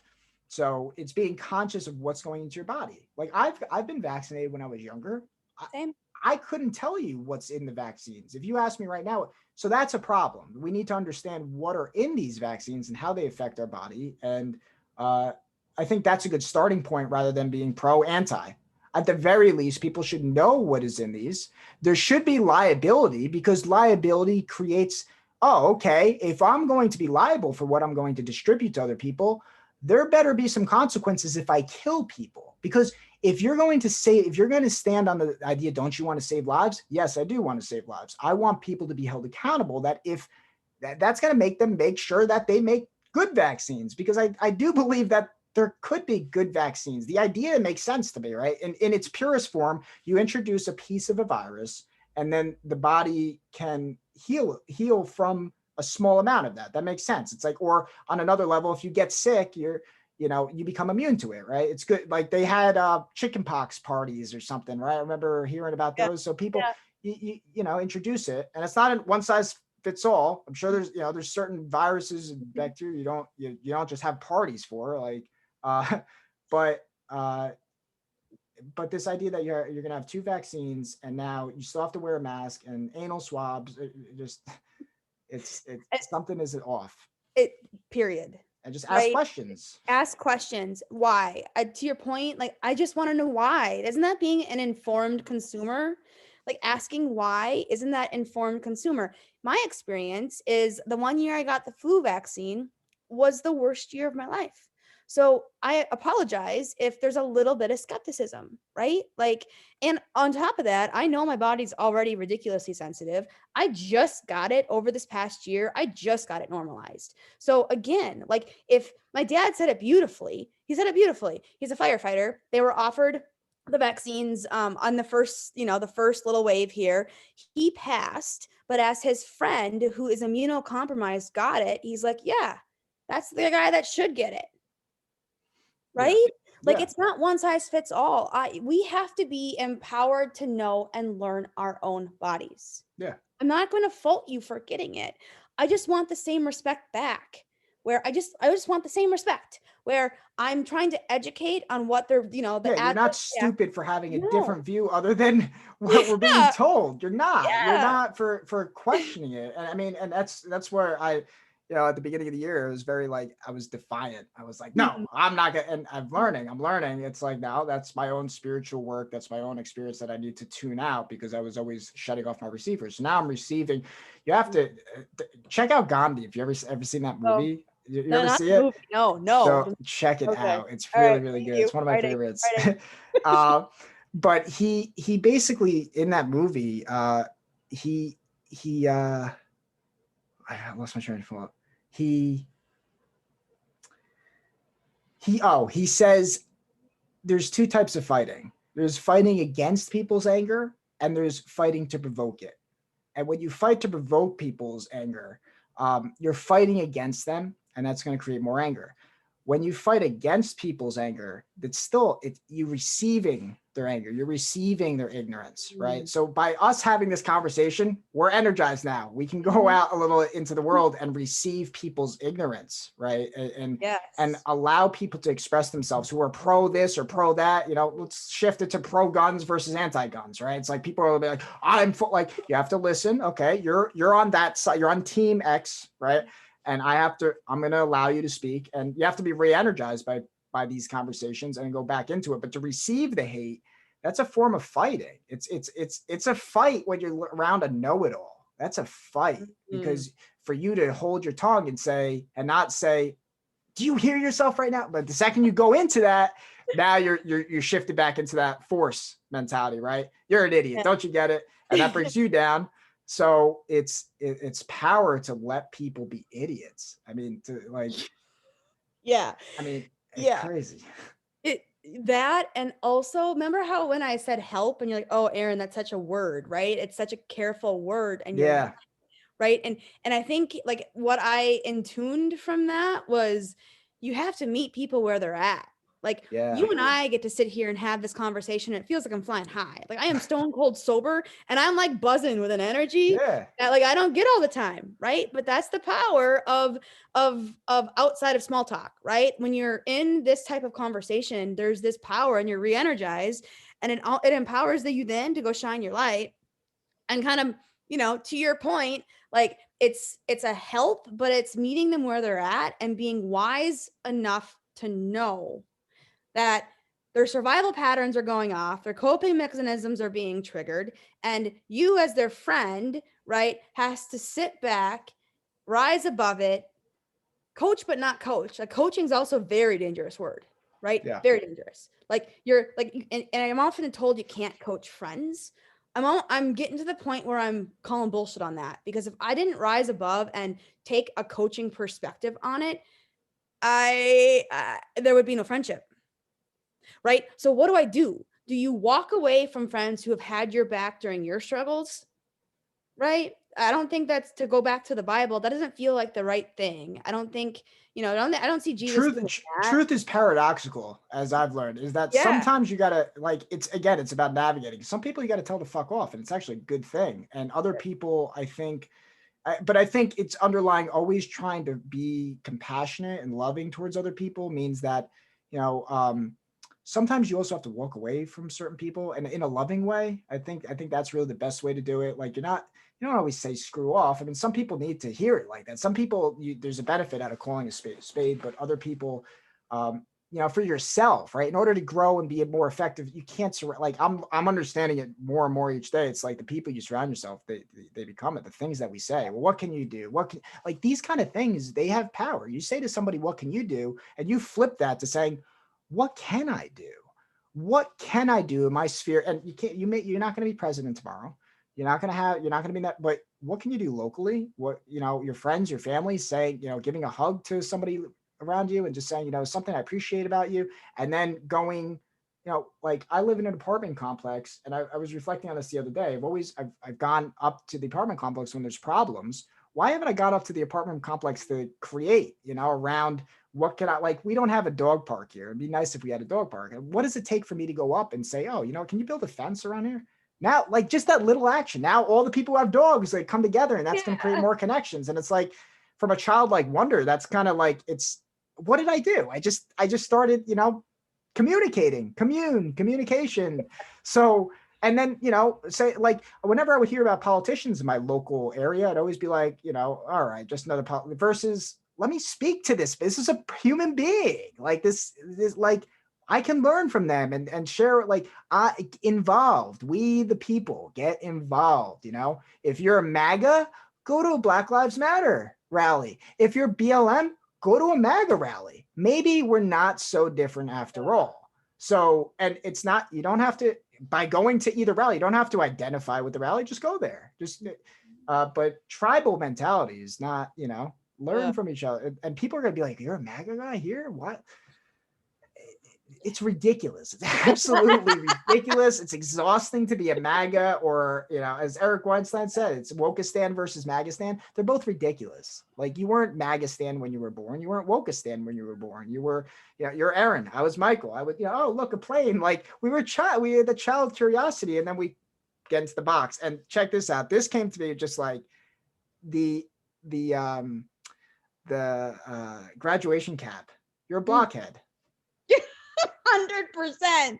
Blockhead. And I was like, we're all wearing blocks, like blockhead. And I was like, whoa, that hit me. And it's not to say people who go to college are idiots. That's far from it, but it's you're X, right? You're Y. You're a foot doctor. You're not anything else. You're, you're a math teacher. You're not an English. Like that's it. Now you were in a box. Yep. Yeah. And that box is dangerous. That box is what creates hate. That box, that perspective and that lens. Like, oh, so I was talking to some really close friends of mine and we're like that are on the same journey. And I can't take credit for this. So this is her words, but she's literally is like, we're taught to be in a box with goggles on. And the goggles are, you're supposed to put your happy goggles on and you're supposed to put your joy goggles on and all these goggles on. Take the goggles off. Take them off. Step out of the box and just be.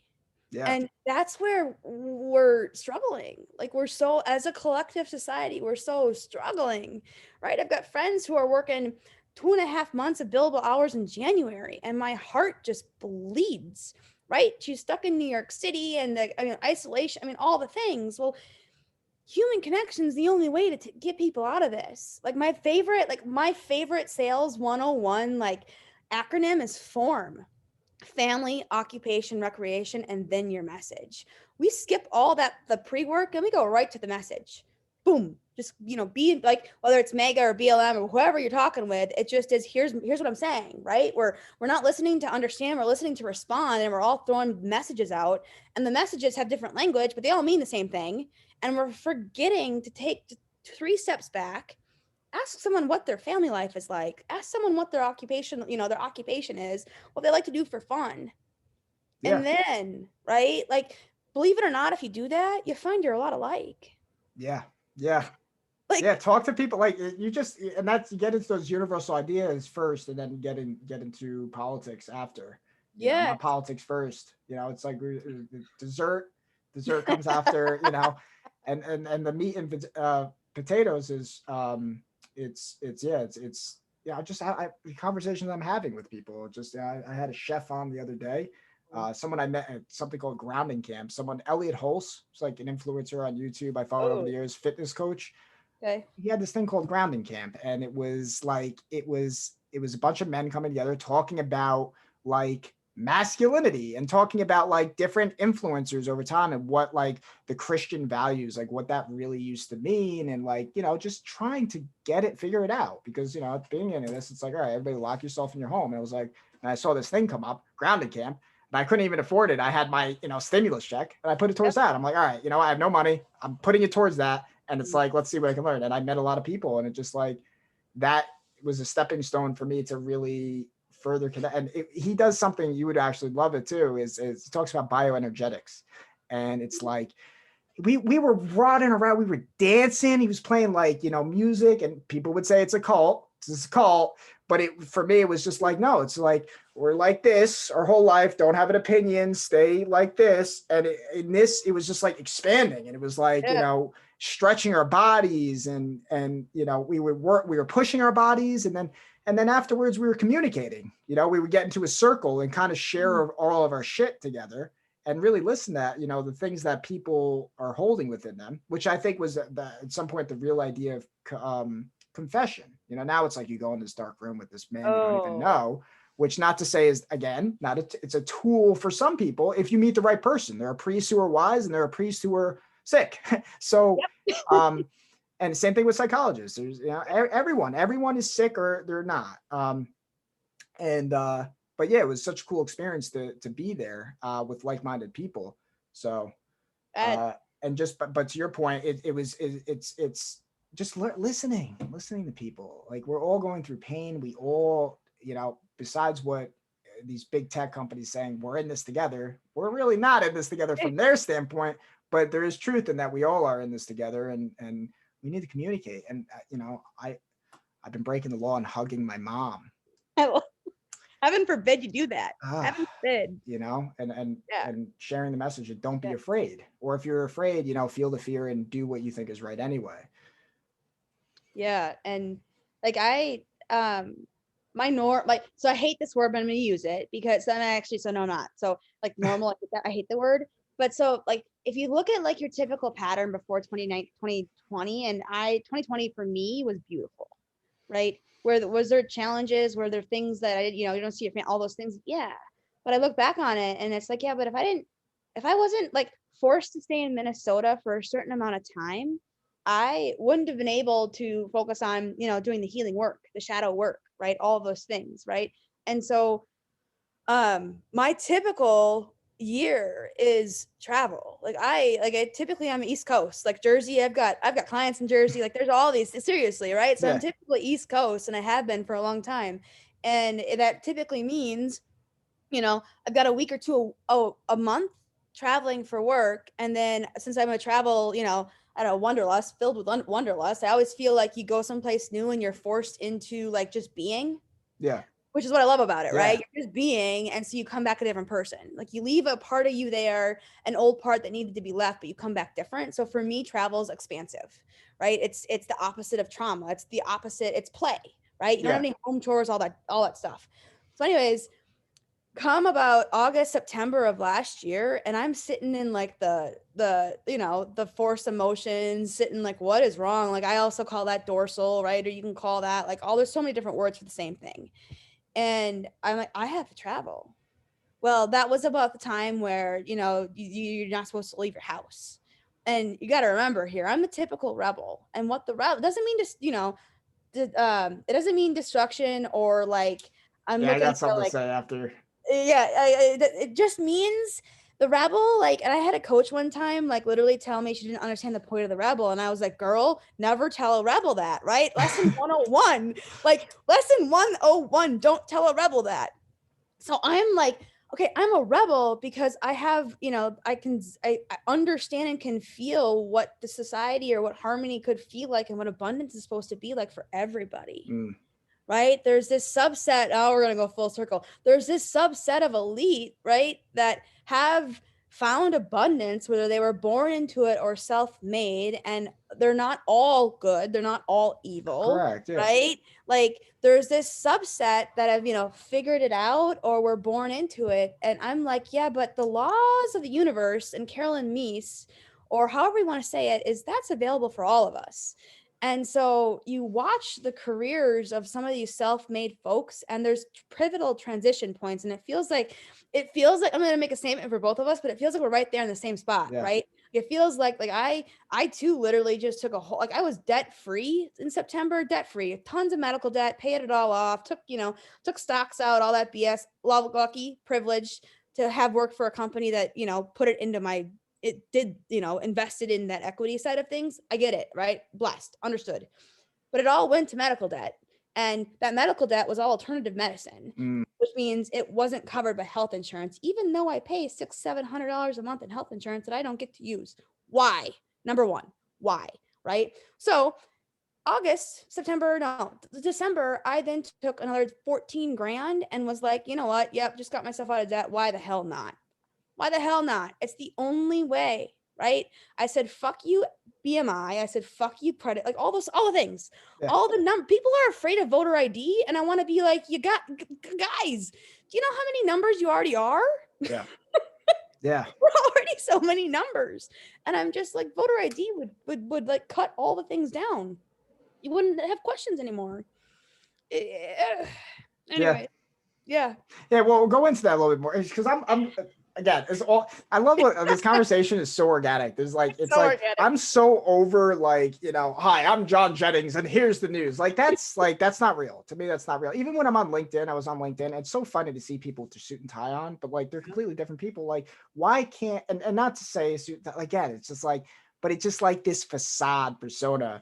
And the ID thing I'm mixed on, right? Because it's Okay. like I talk with Yeah. Charlie, Yeah. but I get it on the one scale, right? It's like if you have ID, like you need it for alcohol, you need to get it into a club, or what's the difference of just like that? But it's like I'm also like there's the other part of me that's like identification for everything is like it's the person, right? And it's like I always think of like what is it, Minority Report? It's like Mm. you are Erin, I am Michael. Like, so it's like I get both sides, and I'm Yeah. trying to, again, it's like navigating because I also, I don't want to be a number. Like I don't want to just be an identification. I want to get back into that universal thing. But I also get what you're saying too. It's like, Yeah. everybody's so like, you need an ID for this, not this, what mail-in voting, like all this noise, right? And it's like, um, but yeah, another thing to bounce back on, you said you were talking about the rebel. And Yeah. The rebel. Yeah. I think I figured it out for me. It's the rebel. And again, this is I got this idea from Muji, where it's like it's not about being a rebel. It's about it's a freshness. It's like you're not afraid to be a rebel in a certain situation. You have to experience like you also said normal, right? Like so I think I figured that out because growing up, it's like it's good to not be normal, right?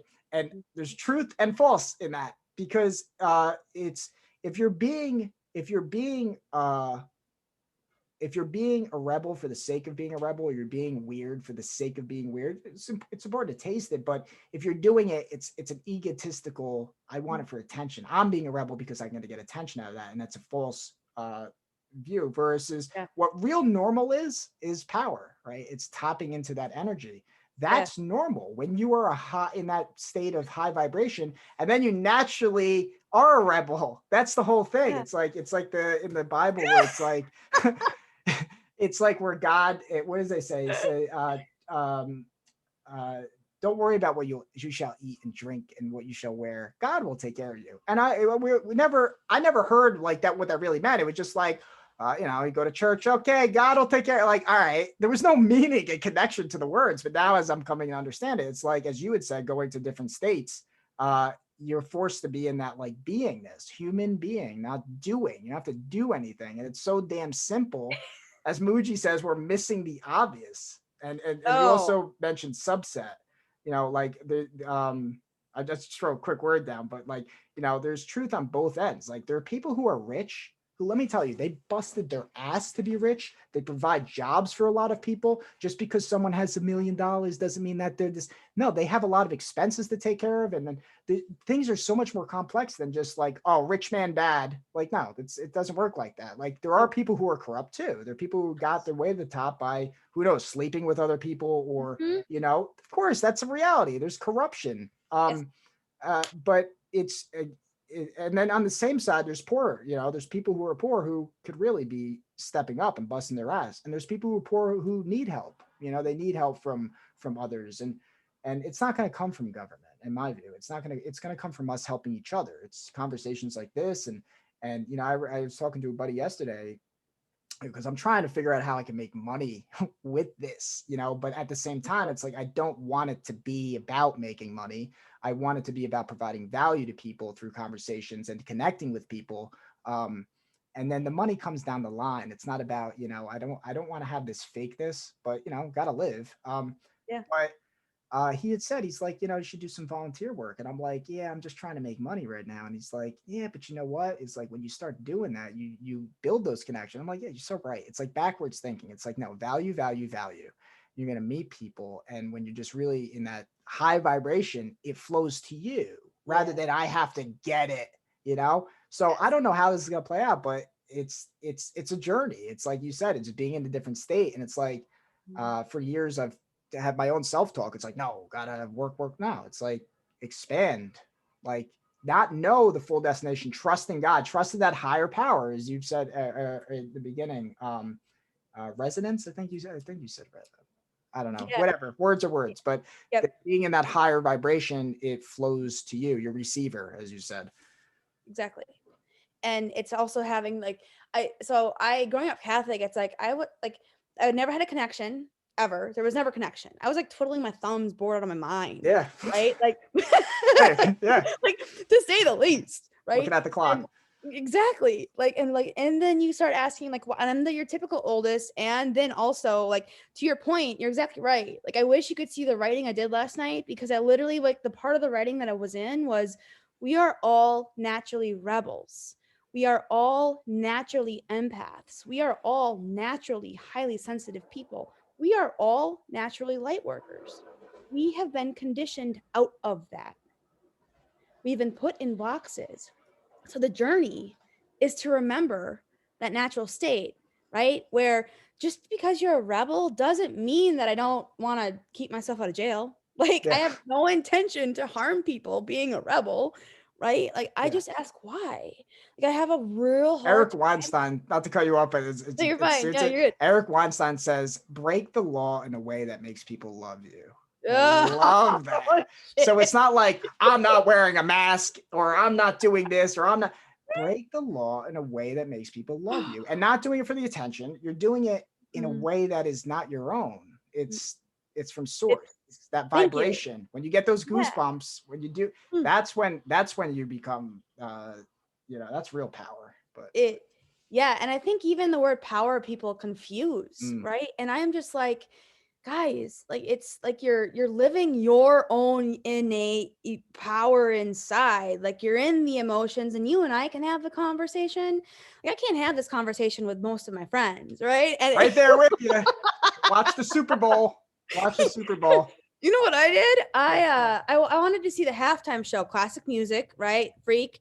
Like, I love music. It's like, music to me is like the blood in my veins. Yeah. And so Louise Hay, who wrote Heal Your Body, I used to roll my eyes at her stuff, because she'd say, well, the blood in your veins represents joy. So then where my mind takes this is, okay, if the blood is joy, then what is high blood pressure? Like, if that's calcification of your veins, which is basically what it is, right? Which is like plaque on the back of your teeth, then isn't that just a suppressed amount of joy in your life? Isn't that what high blood pressure is? Isn't it just like suppressed joy, right? Like, and so then I go back and I'm like, the frequency of your blood matters. Like, the frequency in your veins matters. That's where the power comes from. Yeah. Power means power. And David Hawkins' power means you're vibrating at a level of emotion inside your veins that you walk into a room and you shine light, Yeah. right? And so the Super Bowl halftime show, it looked like a burning city. Yeah, I heard. I didn't even watch it. I still haven't even watched it because I just I know what it's. I But I I just think a lot of people are the same. Yeah, we truly are all in this together. Like you're we not. are. Yeah, you're. Yeah. It yeah, like in ways that most are afraid to see, because I think it then showcases their shadow, and it's the shadow they're running from. Yeah, Like I think we had part of our conversation talked about how like I'm now on a point where I don't like, it's not ineffable, right? Like because there's definitely a state you can reach where you become ineffable. That's not what I'm talking about. I'm like, you have to like understand that sometimes other people's behavior has nothing to do with you, yeah, right? yeah. They're fighting themselves. That's They're all. fighting Forgive themselves. them; they know not what they do. That's really. Exactly. That is. I mean, you want to talk about vibrating high? Like that's. Forgive them; they know not what they do. I mean, are you like? And that's got me think like, what would I die for? Like, what would I be willing to die for? And that's to the ego. That's the ultimate. The ego at the yeah. The deeper you go, at the biggest fear of the ego is, I would say, fear of death, uncertainty, and maybe next to that, like torture, right? Like, the idea of like Christ being crucified or torture being like going to jail for what you believe in. And that's really the crux of it. What fear of punishment, right? And when you shine, the people who haven't experienced that, naturally you can't serve two gods. You can't serve fear and punishment and love and high vibration at the same time. But when you start to shine, that you said, right, the polars, right? So like when you start to shine, people are going to hate you for that. They will hate you. And Christ said too, I think it was in book of John, where it's like they will they will hate you as they had hated me.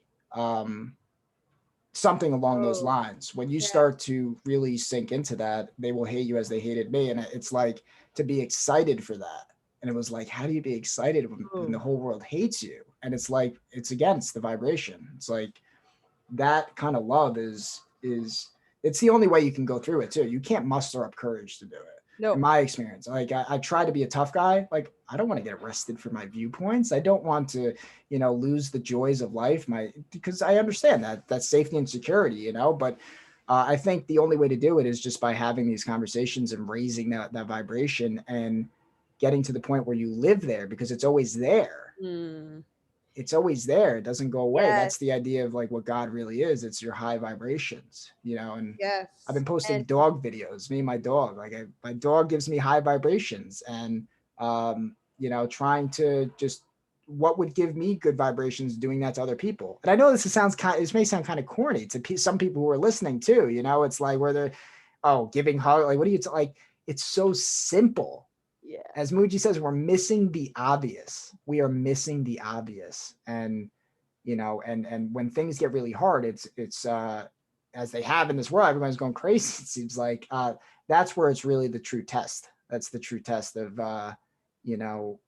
because it's easy to slouch back right now. I mean, it's easy to go into the fetal position and be like, oh my God, the world is crazy. There's nothing I can do.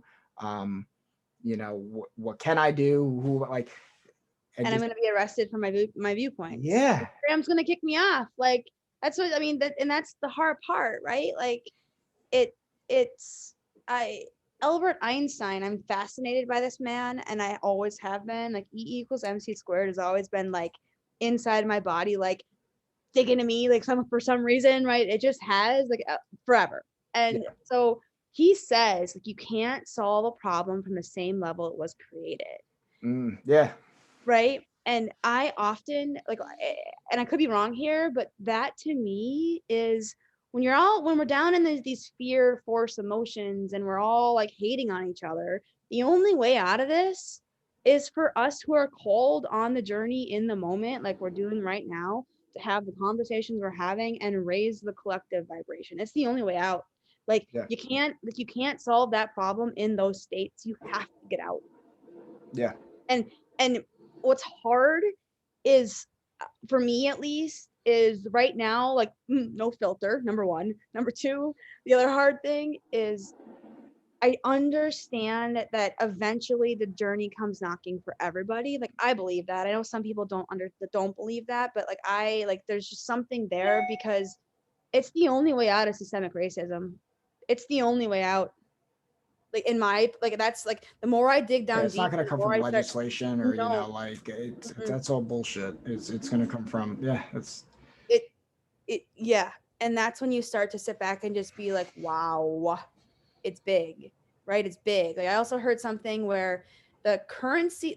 I'll try and get it right, but like give me a minute. Like it's something to do with money. Like what is money? It's current, just yeah, energy. currency. What It's is a just bank? A river currency. bank. Yeah, It's right in right. our face. Yeah, it's just the quality of your relationship to yourself. Like if I look at like I look and that hit me. Like that hit me big when I heard that last year. It was some course like I really Mark Groves. I have a lot of respect for that man. He did a course with Selena Gray. She was in corporate 9 to 5. She left it because she got uber sick. And Mm. I was sitting in the same spot myself, right? Uber sick, sitting in 9 to 5. I finally realized the difference. In 9 to 5, it's force. It's Yeah. force, right? Like it don't matter. It doesn't matter. Like my viewpoints don't matter for the most part. Like I'm always the Energizer Bunny, always asking why. Well, in a corporate setting, they, for the most part, they don't like that. I didn't see that for 10 years, like because I was rewarded for it in some ways, but in other ways I was held back. And it's not their fault, right? I'm the one in there who sees what it could be, but we're bogged down by all these unnecessary forced things. Mm. So the income that's going into my bank account is forced income. It's different than the currency Mark and Selena were talking about. And I couldn't understand that for a while. Yeah. I'm like, so the deeper I go inside of me to You, excavate the you shadow. said Mark Groves Groves, and yeah. Selena? Selena Gray, yep. Mark Groves is also known as at Create the Love on Instagram. Like Okay. fascinating. He also posts like no BS relationship advice. Like I swear because they shouldn't be swear words. Why are they swear words? Yeah. Who says? George Why? Carlin. I always think of George Carlin's skit, you know? It's the I just context. My mother actually said because on the few of the podcasts I made, she's like, Mike, I like everything that you're doing, but you really shouldn't curse. And I'm like, you know what, Mom? I love you, but it's not the curse. I will never direct my cursing at somebody. And if I do, you'll listen. But it's always it's a word. With it's a sticks and word. stones will not, they may and I know the other side of that too, right? Again, I'm not in a box. If you Yep. say to somebody every day, you say something mean to them, that can hurt them. I understand that. But it's the context that matters. If I say fuck or shit, I'm a human being. I'm going to express myself. That fucking sucks sounds a lot better than that stinks. Sometimes I need to express myself that way, and it's, Yes. but I won't. Yes. I'm not directing it. I believe there's hates. Like I don't know if you heard of Tom McDonald. His music has been like check him out. I'm writing it. I'm writing it right now. Oh my Tom God. McDonald. Yes. He has a quote. I mean, he is millions of views. He is blowing up right now. And he has a quote in his songs where he's saying there's hate speech and speech that you hate. Boom. And it's like, there's hate speech and there's speech that you hate. And what's the difference? There's speech that people are, actively hating on somebody and really can tear that person down. And there's racism and there's sexism out there. Those are real things. And then there's also subjective hate speech where I say something like, I don't like that because it makes me feel like you're weak. You're coming from a weak state. It's not, you're taking it personally where it's not, it's coming from a place of tough love, because tough love's a real thing too. Yeah. So yeah, definitely check them out. Cool stuff. I will. I wrote that down. Yeah. Oh man. Oh. Like there's so many different layers sometimes, but then I almost feel like there's only one. Yeah. Right? It's yours. Unicity and duality. Yes. Yeah, that's Bible makes a lot more sense as I'm getting older because I start to really listen. The tree of knowledge of good and evil. Don't eat from that. What is that? It's what we're talking about. It's duality. You know the Hebrew meaning for Adam and Eve? So Adam was humanity, I believe, and Eve's Hebrew meaning was life.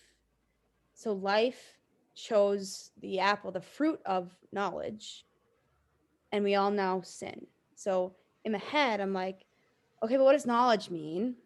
Knowledge is what, is this knowledge or is this experience? Mm.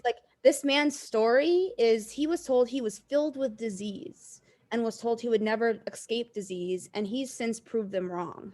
This to me feels a hell of a lot like experience and wisdom, right? Yeah. A textbook created by like a textbook in school, is that knowledge? Like, I don't like, what's the difference?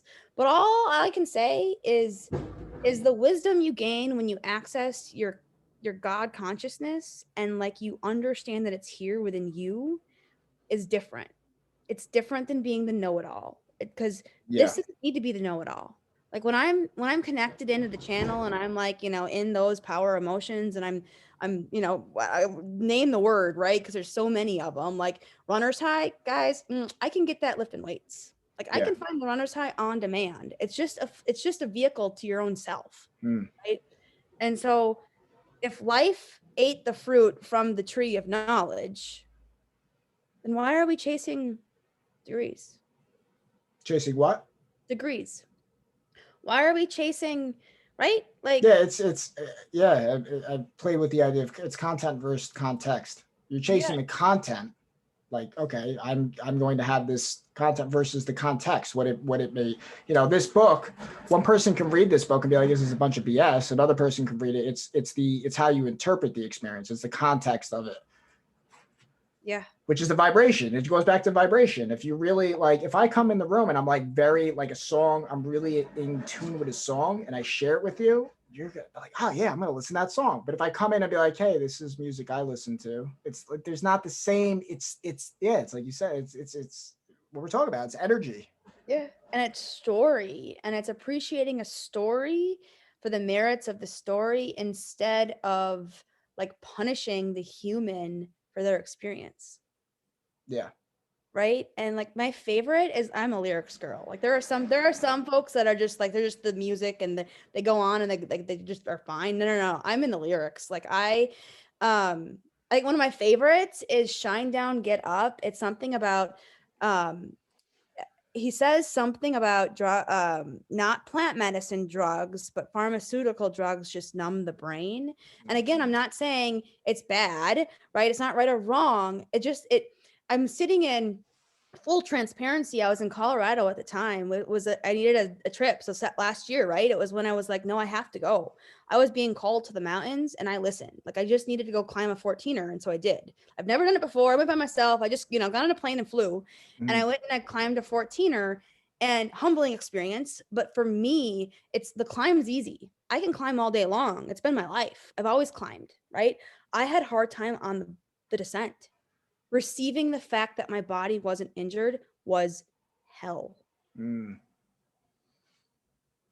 right? Yeah. Like I was just like, I got off that mountain and I was like, oh girl, like, whoa. That was the first like physical thing I had done in 10 years that I wasn't injured, right? Like I've done marathons, I've done half marathons, I've done it all. And everything since basically I ran grandma's in '05 has been, the full marathon has been injury after injury after injury, where there's DNFs and I didn't finish, I didn't start because of injury, repeating pattern. Wasn't nourishing my body, was blindly following, was blindly listening to others, all diet culture, all that nonsense. Yeah.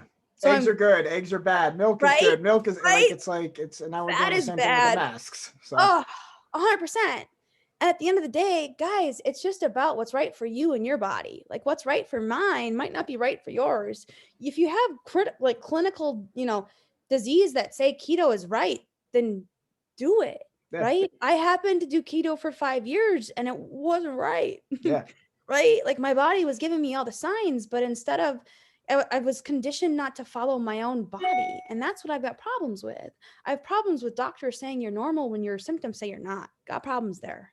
yeah, And that's infrastructure. That's what's hard, right? It's like Western medicine, I know we need. It's cute. I get it. We need it.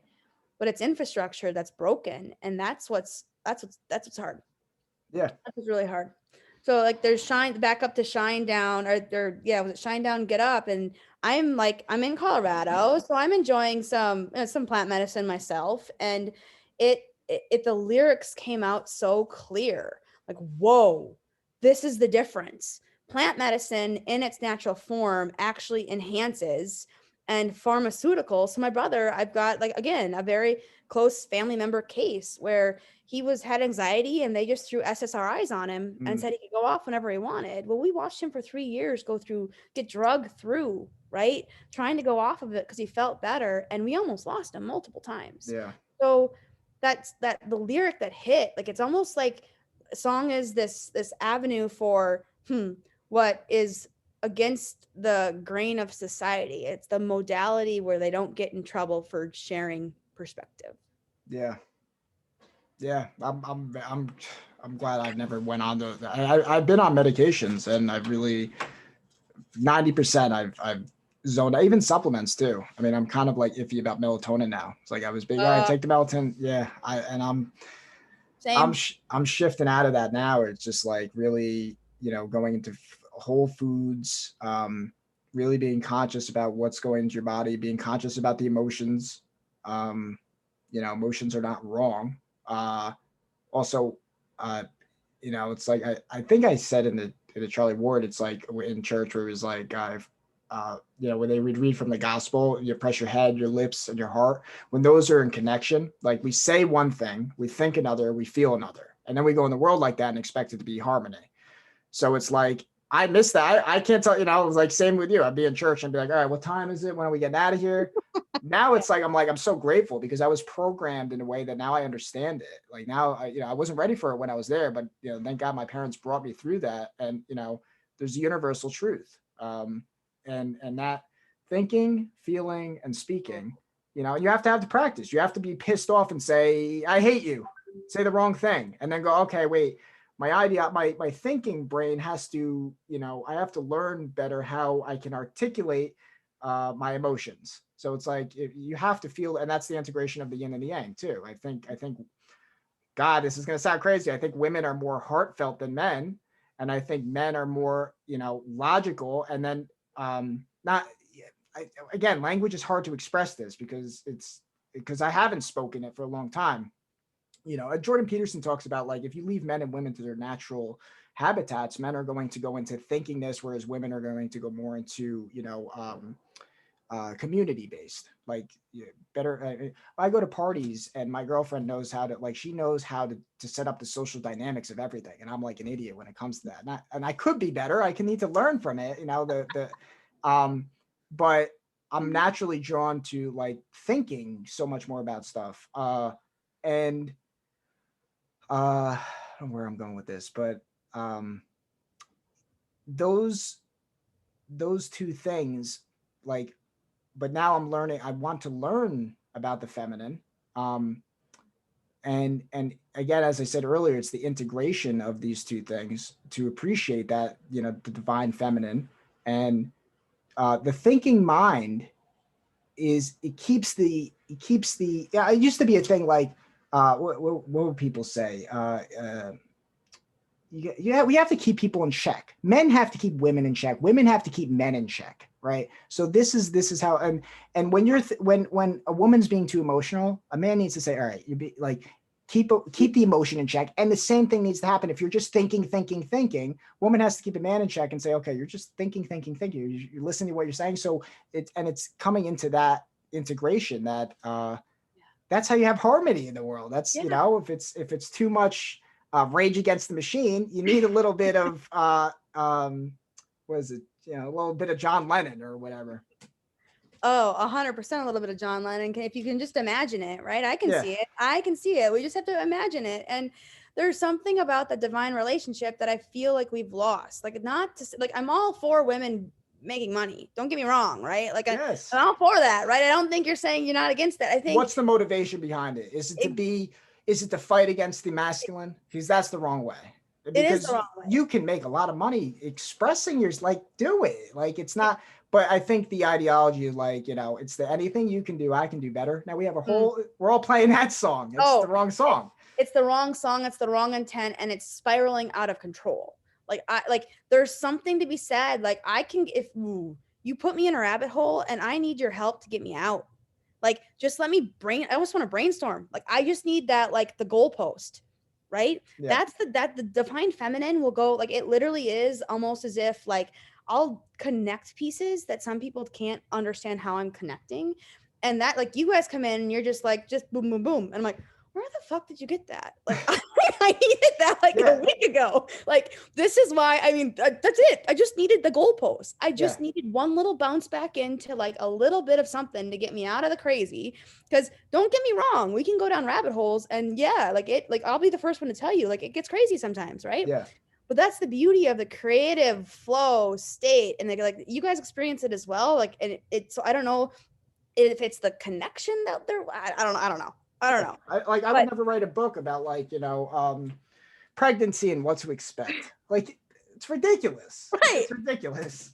Like, and right. the same thing, same thing goes for the opposite. And it's, again, it's the articulation. Now, not enough people are in the arena. When you're in the arena, you're going to say the wrong thing. So I love Jordan Peterson is big influence. I talked about him a lot with Charlie Ward, is like, you have to say, and this is what I love about free speech. It's not necessarily like I can go out and say whatever I want. Like it's to say the wrong thing. You have to have when you were 17, it's going to be different than how you're going to speak in the world than when you're 5 and when you're 30 and when you're 40. And that's because you don't come out of the womb and say, okay, I have it all figured out now. It's no, you have to experience, you have to taste, and that's why I like what Charlie Ward says too. It's like you have to play with the level, the level of quote unquote bad, the rebel. You have to taste good and bad, and of course there's the line of evil, and I, it's almost like I have compassion. I think I said last time with Charlie Ward too, is like I have compassion for, in a certain light that a lot of these people in Hollywood and a lot of these people who are politicians, it's so easy to just judge these people, but from another light, they got themselves, like, it's like a mafia movie, right? They got caught into a system that it's like they're locked in there, and on a lower level, it's like people get into relationships that they get locked into. They get locked into jobs that they hate, and it's like it's just a higher version of that, 100%. And we forget it. And what I have a hard time with is holding that up on a pedestal. Like, you can't worship that. Like, I can respect that, right? That's a career choice. That's a choice. I can respect that, right? I refuse to worship it. There's no. And I'm real sick of Us magazines throwing out diets everywhere. That I got problems with. I got problems with New Year's resolutions that don't work. 80% fail, but yet we still do it. There's markets that still capitalize on it. Like, isn't the definition of insanity is repeating the same thing, right? And this idea of saying being fat is okay versus like what I've come to see is that it's almost, again, it's paradoxical. If you're overweight, if you're fat, it's not about like saying I hate myself. Like you need to love yourself wherever you're at, but at the same time, it's not to just live there. Like saying, oh, and making things that are not beautiful. Like if you're overweight, make yourself beautiful. Be that, but there's nothing wrong with that. But again, that ties into this whole shining thing, right? Like as long as you're in the darkness, then you're accepted, right? As long as you be this victim, you can be accepted.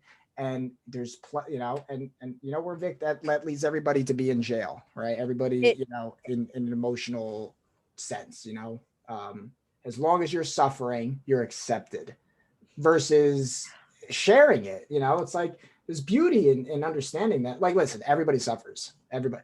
I have my share of suffering. You have your share of suffering, experiences with your brother. There's like, and if we go deep down that, you can find a lot of crap. And we need to get out of this idea that it's like, oh, it's one race experiences pain. There's history for all races. The human story is painful. It's painful. Period. But it's also beautiful. Like this paradigm too, that it's like humans are the virus. Like that's gotta go. Gotta go. There's an aspect of us that's gotta go. Like our animal nature is it has to be integrated into like the full. To be a holy person is to integrate those opposites. To be holy. A holy person is not a good person. I want to go to meet somebody who's been through shit. I'm not gonna go to it, you know, like, and generally the real healers are the ones that they don't want followings. I don't want people to. I want people to listen to me. If they resonate, cool, you know, and I'll learn from them, and they learn from me. And shared pain is healed pain, right? So, Yes. but living in that pain is not the way to be. You know, live there. No, you create your own reality in a way that, like, in two different ways, right? Where when you're living in the pain, speaking from experience, number one, right? Like, I saw boomerang fat gain, even though I did all the right thing. I got problems with that, big problems with that. But I also had like can resonate with like hating my own body for it because media told me I was supposed to. And that's where there's this, you create your own reality to a certain extent, because at some point some of your behavior becomes so unconscious that you don't realize you're in the situation you're in when you're in it.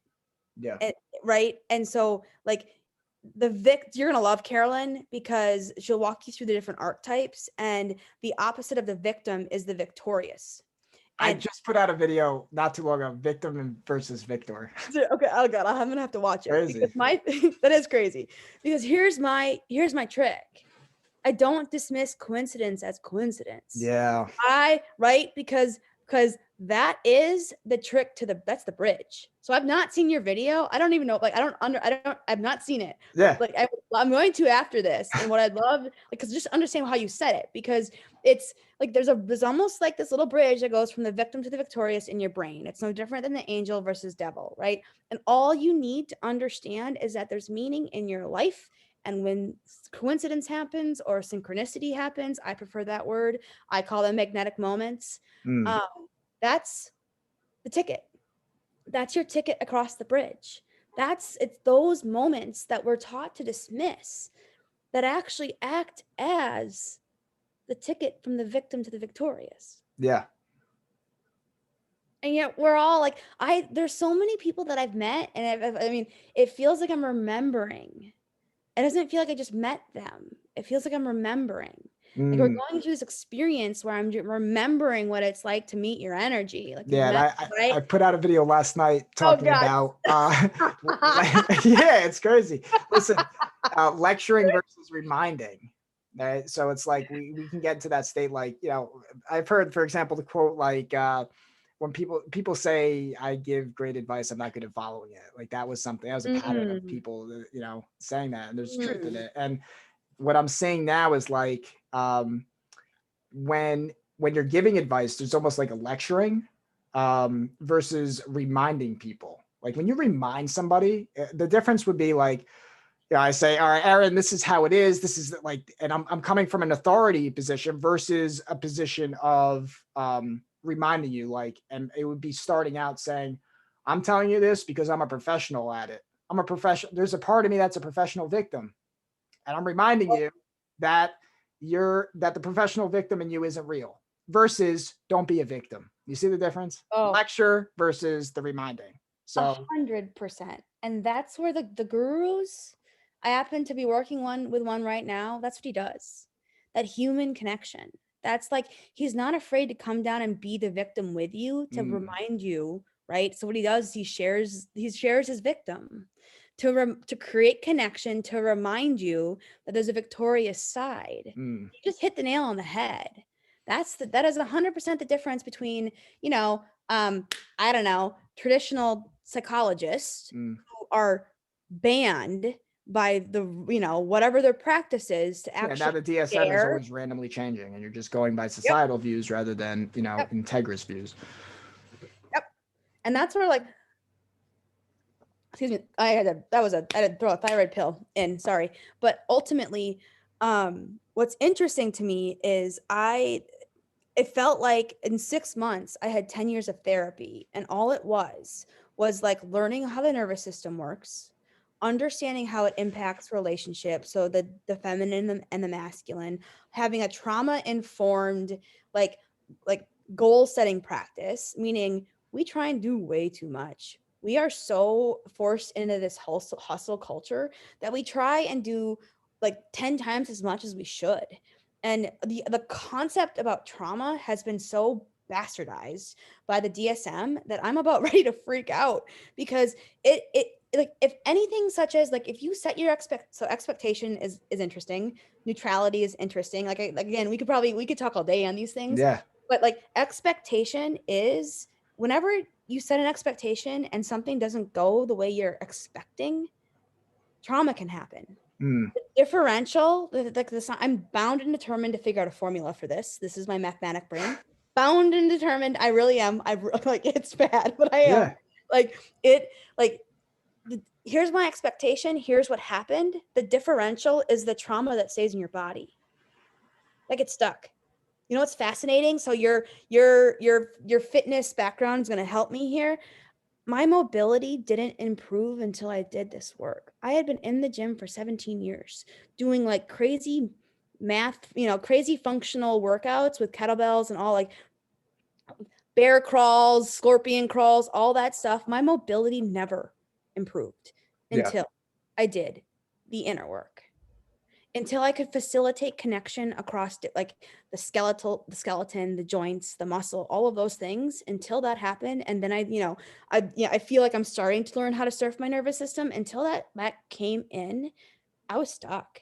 Yeah, well, Like, to be honest, when I was personal trainer, I mean, honestly, I was in low vibration. I was doing it for the wrong reasons. It was about being a cool big trainer, and it was also I as you had said earlier in this conversation, it was about I didn't have my receiver on. So when the receiver isn't on, it was almost like I rejected knowledge. And part of me, I'm not good at like reading a book and memorizing it. I was never good at that. Like I have to, it's force, right? It's force. It wasn't like, so I was kind of navigating, I like the health and fitness industry, but I had to go through those experiences, but it was backwards thinking almost. Like it was like I was playing the role of a trainer in a sense. Like what got me into personal training. Once I got into personal training, I lost what got me into it almost. Like I was working out and I was feeling so good working out and I was getting that high and I'm like, I want to give this to everybody. And then what I did was I started studying to be a personal trainer. And then it was like, okay, God, I need to know all this knowledge. Who's going to pay me to do this? And then there was like, now I'm in a system. You have to get this certification. And it's not to say certificate, like obviously it's like you don't become a surgeon without, studying how to be a I surgeon, know. but I wasn't going my own way at the same time. It wasn't like, oh, this is cool, I'm going to get this certification.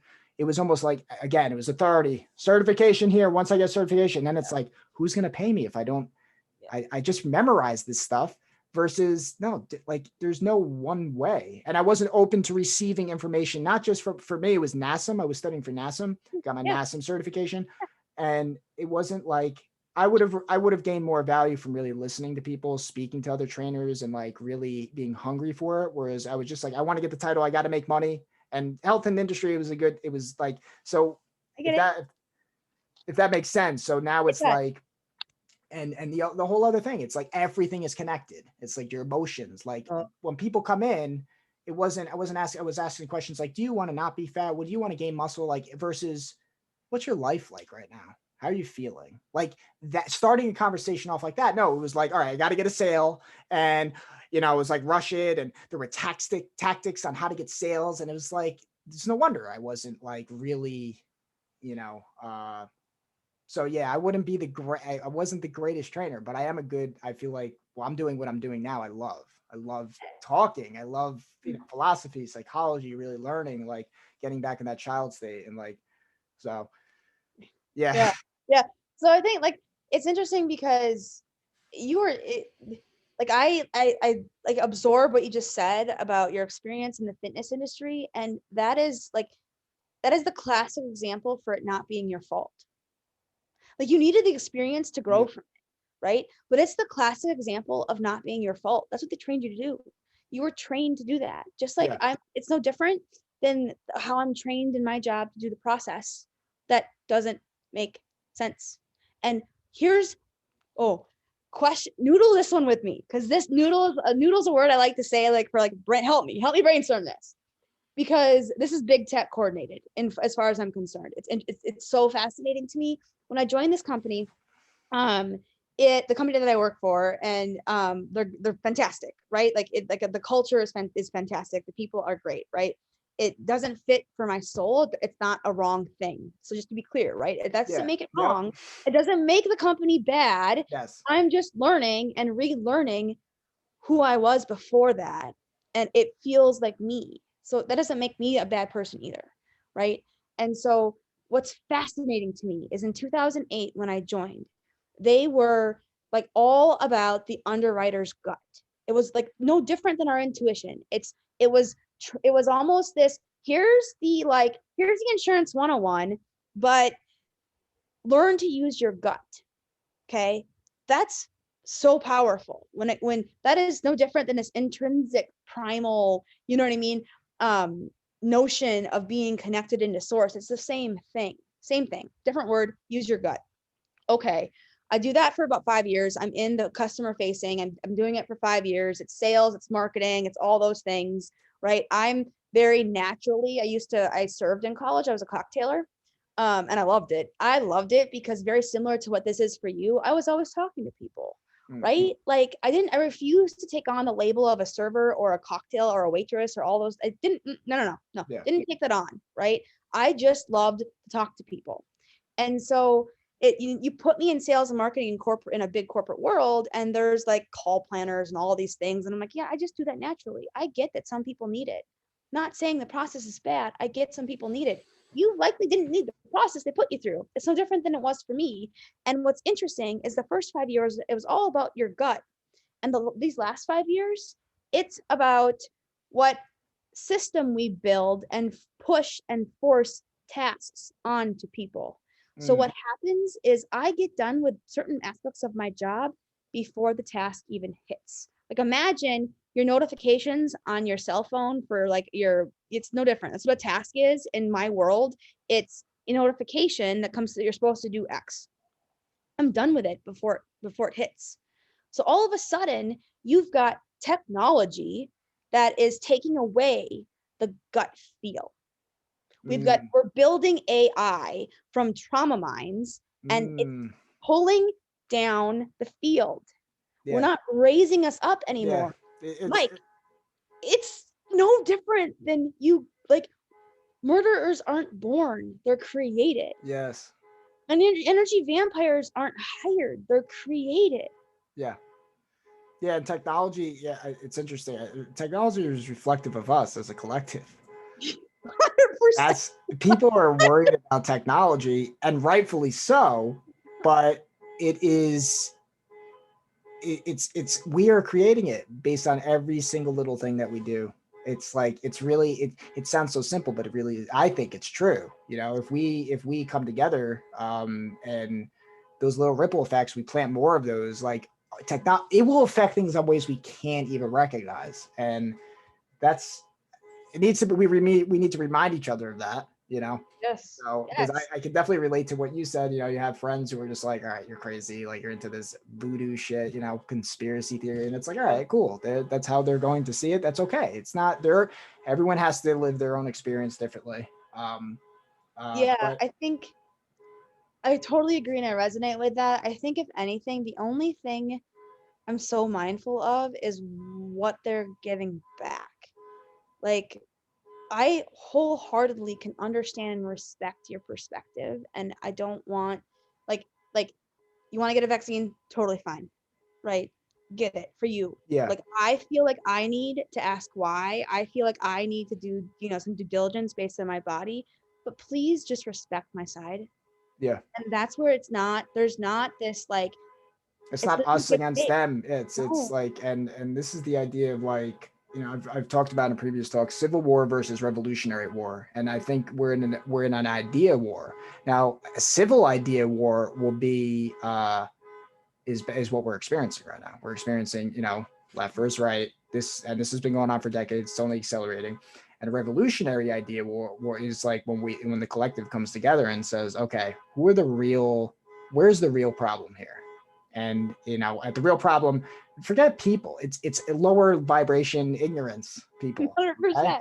it's Yeah. not. It's so, and it's our responsibility to heal. Like, you know, like Muji said, they're crazy because we're stupid. We're one big team. So as long as we don't own how we can change the world, you don't tell a kid when you grow up you can't do anything in your life. Like that's not how you teach a kid. You say you can do anything, and that doesn't mean you can do anything. Some people are not going to be able to play basketball no matter what. Okay, sorry, you have to experience different things, and that doesn't. And life is going to tell you what you need to do. You have to navigate through it. But you still spark that wonder and saying you don't realize how powerful you are. If you don't, look at people throughout history, Michael Jordan, or even Christ. Bucci has a thing. He says those who forget yourself and the world will not forget you. Wow. So Wow. my own self, like what we want, right? Like when we're like growing up in high school is like, I want to be the cool kid. I want to get attention. Who wouldn't want to get attention? And then you'd have the nerds and the people who are like, oh, you know what? Forget the pop. And again, this is like this divide idea. But like ironically, it's the people who, again, they're not in that box. They forget themselves. I don't care about myself at all. But it doesn't come from a place of like, I'm going to be a goody two shoes. Again, box. You're in a box. It's coming from a place of value. Like, how would I want, like, it's so simple. It's so damn simple. It's like, how would I want others to treat me? But we're not doing it, right? And it's like when you start to really get that and really like you're not doing for things for attention. There's another quote. It's let not the left hand know what the right hand is doing. And like Cool. Christ said, if I think he's like, if you have lust in your heart for somebody, you're already committing adultery. And like the idea is that if I'm thinking like, and this is the classic relationship problem, right? It's like I've gone out on dates and I've wanted to get laid, right? So versus going out and really, I'm not seeking anything. I'm really just seeking like that higher vibration of love. I'm not going to get this, right? I'm going to do this so I get this. That paradigm of it's like people people do jobs that they don't want because they want to get that money, right? Versus I want to really provide value. I really want to connect, vibrate higher. I want to get in those feel good feelings, and then that will come back by putting it out, by really giving it to other people. But it's backwards. What can I get out of this? What can I get out of this interaction and a relation? Tinder, left, right. I mean that's how that's what we're at. That's where we're at. Yeah. And it's like everything is an interaction. It's like, oh, what can I get out of you? Okay, you're a child. Okay, you're out. Like, and it's as you had said, it's nobody's fault too, right? It's like it's everybody's fault, but it's nobody's fault at the same time. Yeah. So it's like, it's not, it's just, it's seeing it for what it is. And that's one of the steps out of it. I want to go for another 5 minutes and then I'm going to end Yeah. this just Yeah. for Yep. the episode. If we can Yep. talk a little bit more, I'll keep you on the call, but I just like, some people are gonna be like 2.5 hours. I'm not watching this. Right. So No, I know. No, I totally yeah, get it. I thought, yeah. Yeah, so Tinder, I can't. I don't do it. Like I just don't. Nope. yeah, And it's interesting because I think it's more of that energy and anatomy perspective of it, where I'm just like, there's something to be said of when you're in your emotion, when you're in your love, when you're in your power emotion, when you're in those states, you're just going to be doing something. You're naturally going to meet somebody. yeah, yeah, Right. And that, like, because the pattern always was I stayed in the toxic, right? And I pushed away. I didn't know why. I wasn't conscious of why I was pushing away. Like I've been through like this meditation. It was nothing that came from the DSM or anything like therapist oriented. I have one, don't get me wrong. I think they're necessary. I did all the underwriting in the world to understand she had a perspective that would actually understand what I'm going through. Right. So she has this Eastern influence versus the Western influence. And that's just my perspective. That's just what has resonated in my body. And so I'm losing my train of thought as to where I was going outside of, there's something to be said about taking yourself, like I call it traveling inside yourself.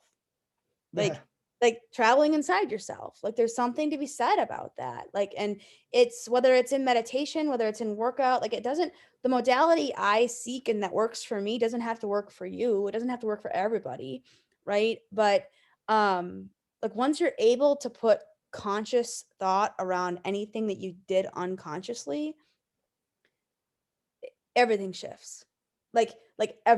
Everything shifts to Yeah, the David point where, Hawkins has a video where he talks about like eating cookies. If you have a cookie eating problem, it's not I'm bad because I'm eating cookies. You go, okay, today I ate 38 cookies. You write it down, and it's called the Heisenberg principle.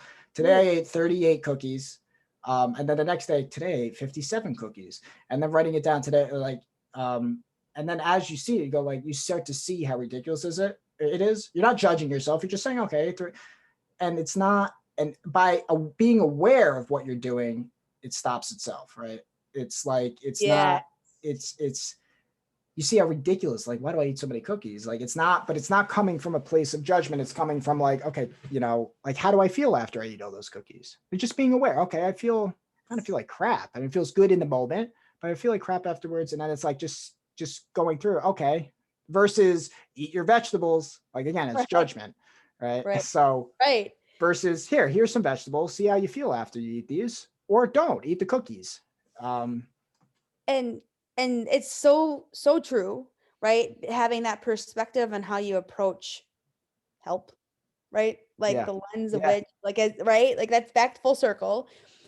But also, I think for me, based on my path, it's this intrinsic knowing that there are people out there that don't know how they feel. And that's what hurts me.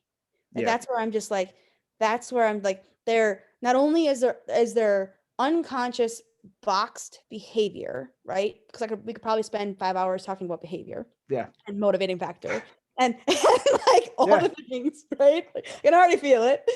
But it's also this like, in the gym, I'm very, very, very aware of like the energy, and also go out of my way to anyone that I have this like, to I go out of my way to go meet them.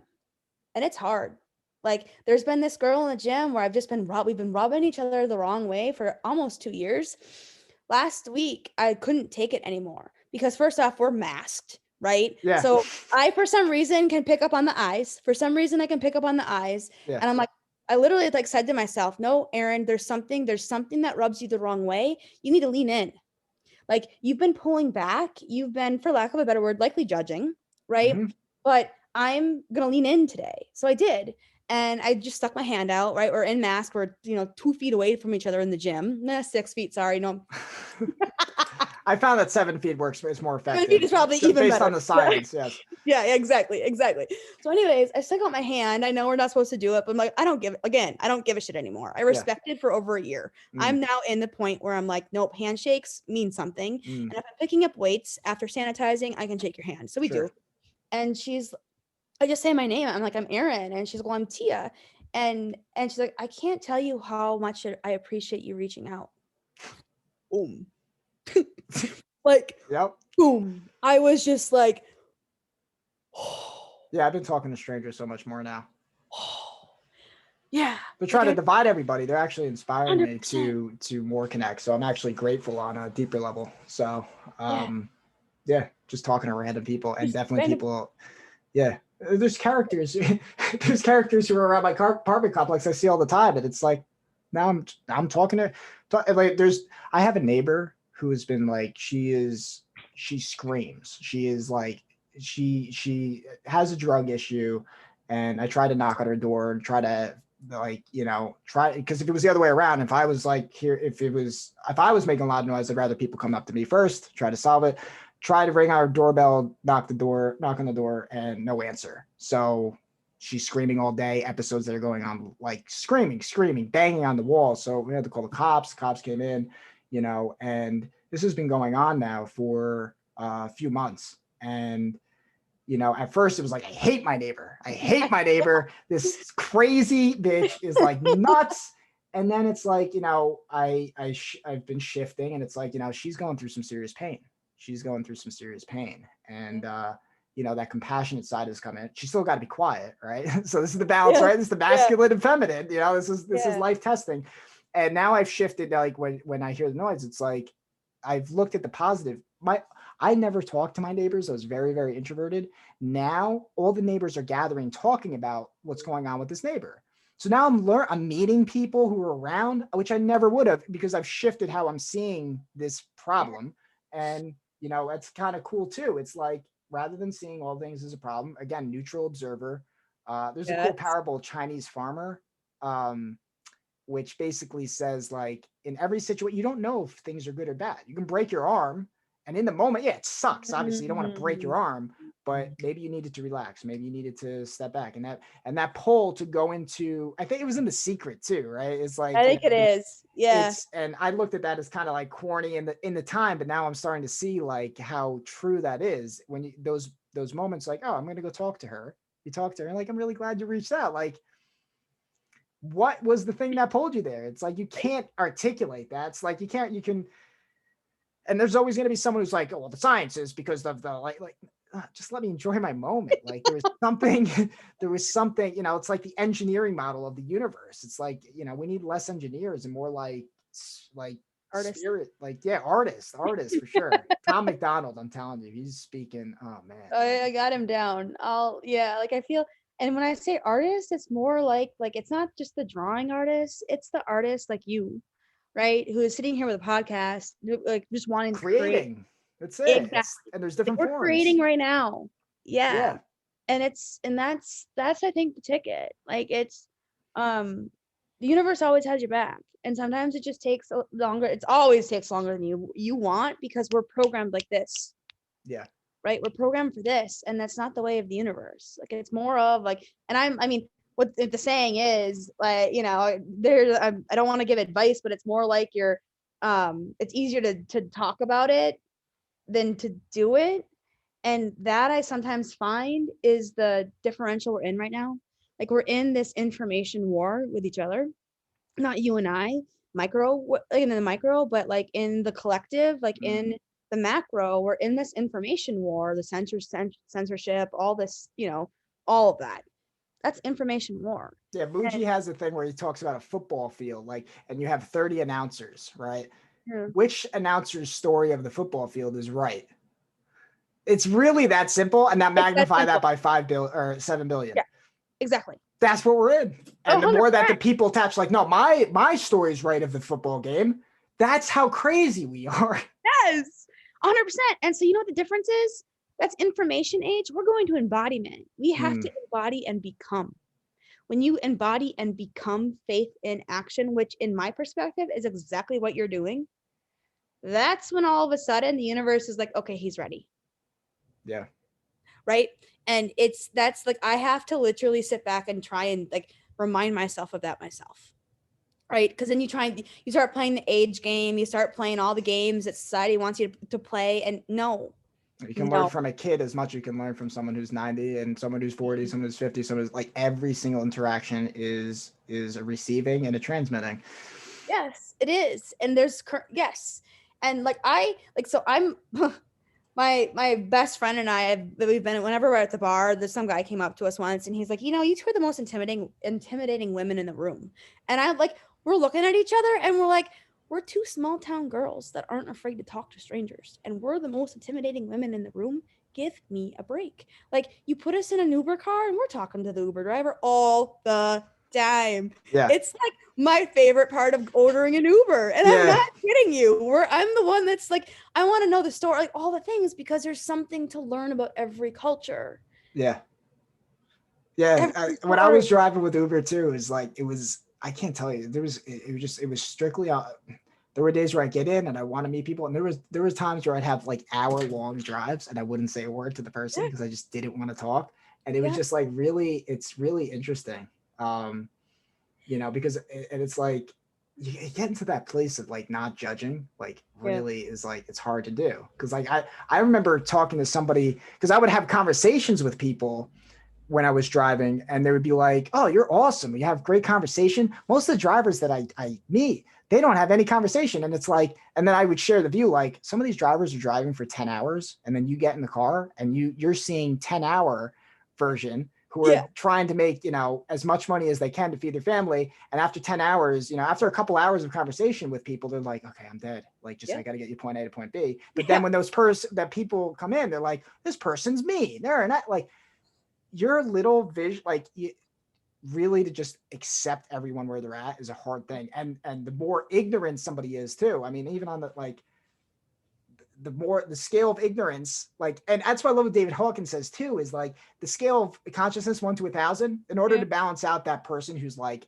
level 10, you have to Yeah. be 990. And it doesn't mean that if you're at level 500, you can't influence them. But if you start to fight them, like that, you're basically dealing with consciousness level 1 versus 1,000. Consciousness level 1 is complete force, and they're masters of force, but they can't fight against level 1,000 because it's a different vibration. They only can pull you down to your level. Like that was it. Don't Yes. ever argue with an idiot. They'll bring you down to the level and beat you with experience. So that's why it's like, you don't fight people who disagree with you. You say you vibrate higher, and they Yes, you can't do. play that game because it's a different game, and it's Mhm. so beautiful. Like, and it's hard because, like, to a certain extent, I'm somewhat of a master at force too. We all are. And it's letting go of that, and that's scary to the ego, because the ego is like, oh, you're gonna give up control. And it's like for Peaceful Warrior, I don't know if you ever seen the movie Peaceful Warrior. Yeah. It's Yes. so good. It's so good. It's I've got both of his books, and that movie literally, Yeah. literally like got me through college hell. Yeah, I was told the book from a friend of mine that it's actually better than the movie. So I have to look. I'm not a great reader. I'm learning as to go on, because again, I'm a victim of our world in some sense, where it's like Yeah. everything is a program. It's all digital media. Yeah.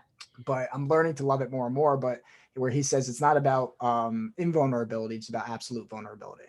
It's Yeah. like Boom. it's like in the movie 8 Mile, where Eminem at the end, he's like, he lays out all his shit that they have on him, and Yeah. then he just lays it out, so they have nothing. And that's why, from my experience, it's like my first video I put out was Exposure and Genesis, which I talked about with Charlie Mhm. Ward too, where it's like, Yep.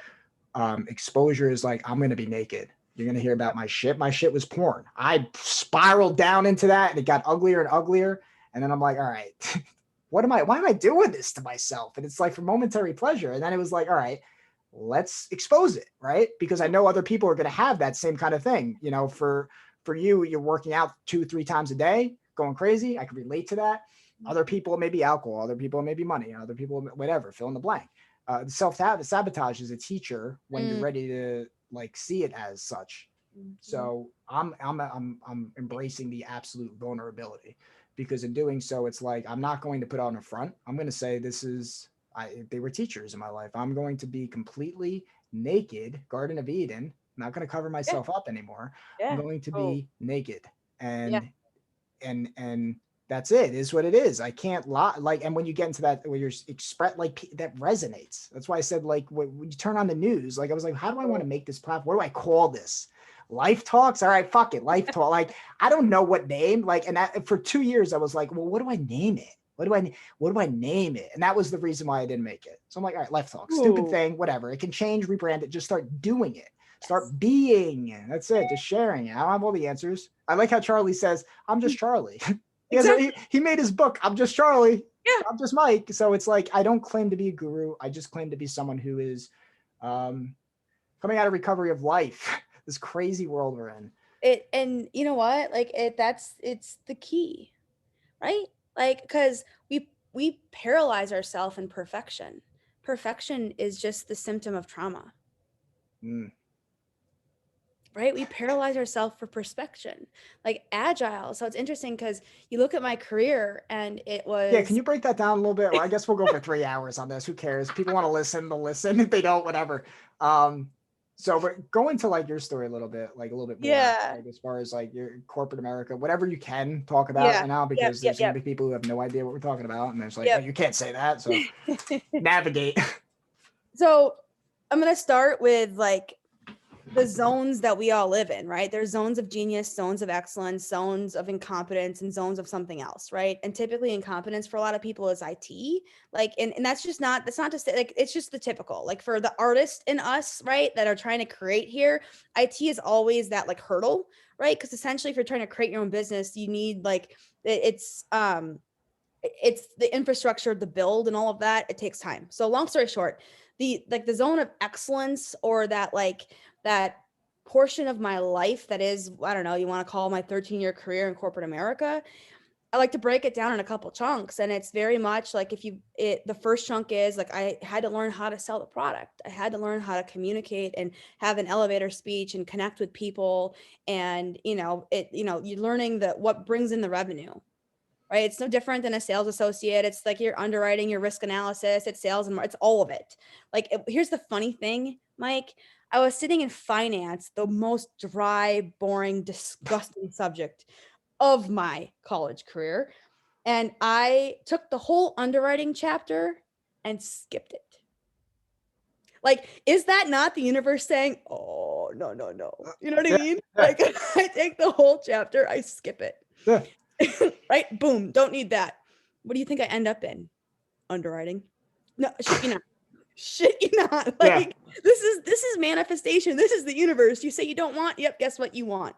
Right. And it's interesting because I spend the first like 2 years into that, and they pull me to Chicago. They promote me into like more of a territory manager role, which is you're driving out on the streets and you take a small town girl from northern Minnesota, population 180, not 180,000 or 180, like my 180. yeah, like if you You know right, everybody in town. exactly, Yeah. right. But you take that girl and you put her in the middle of Chicago, and similar to you, Mike, I can introvert extrovert.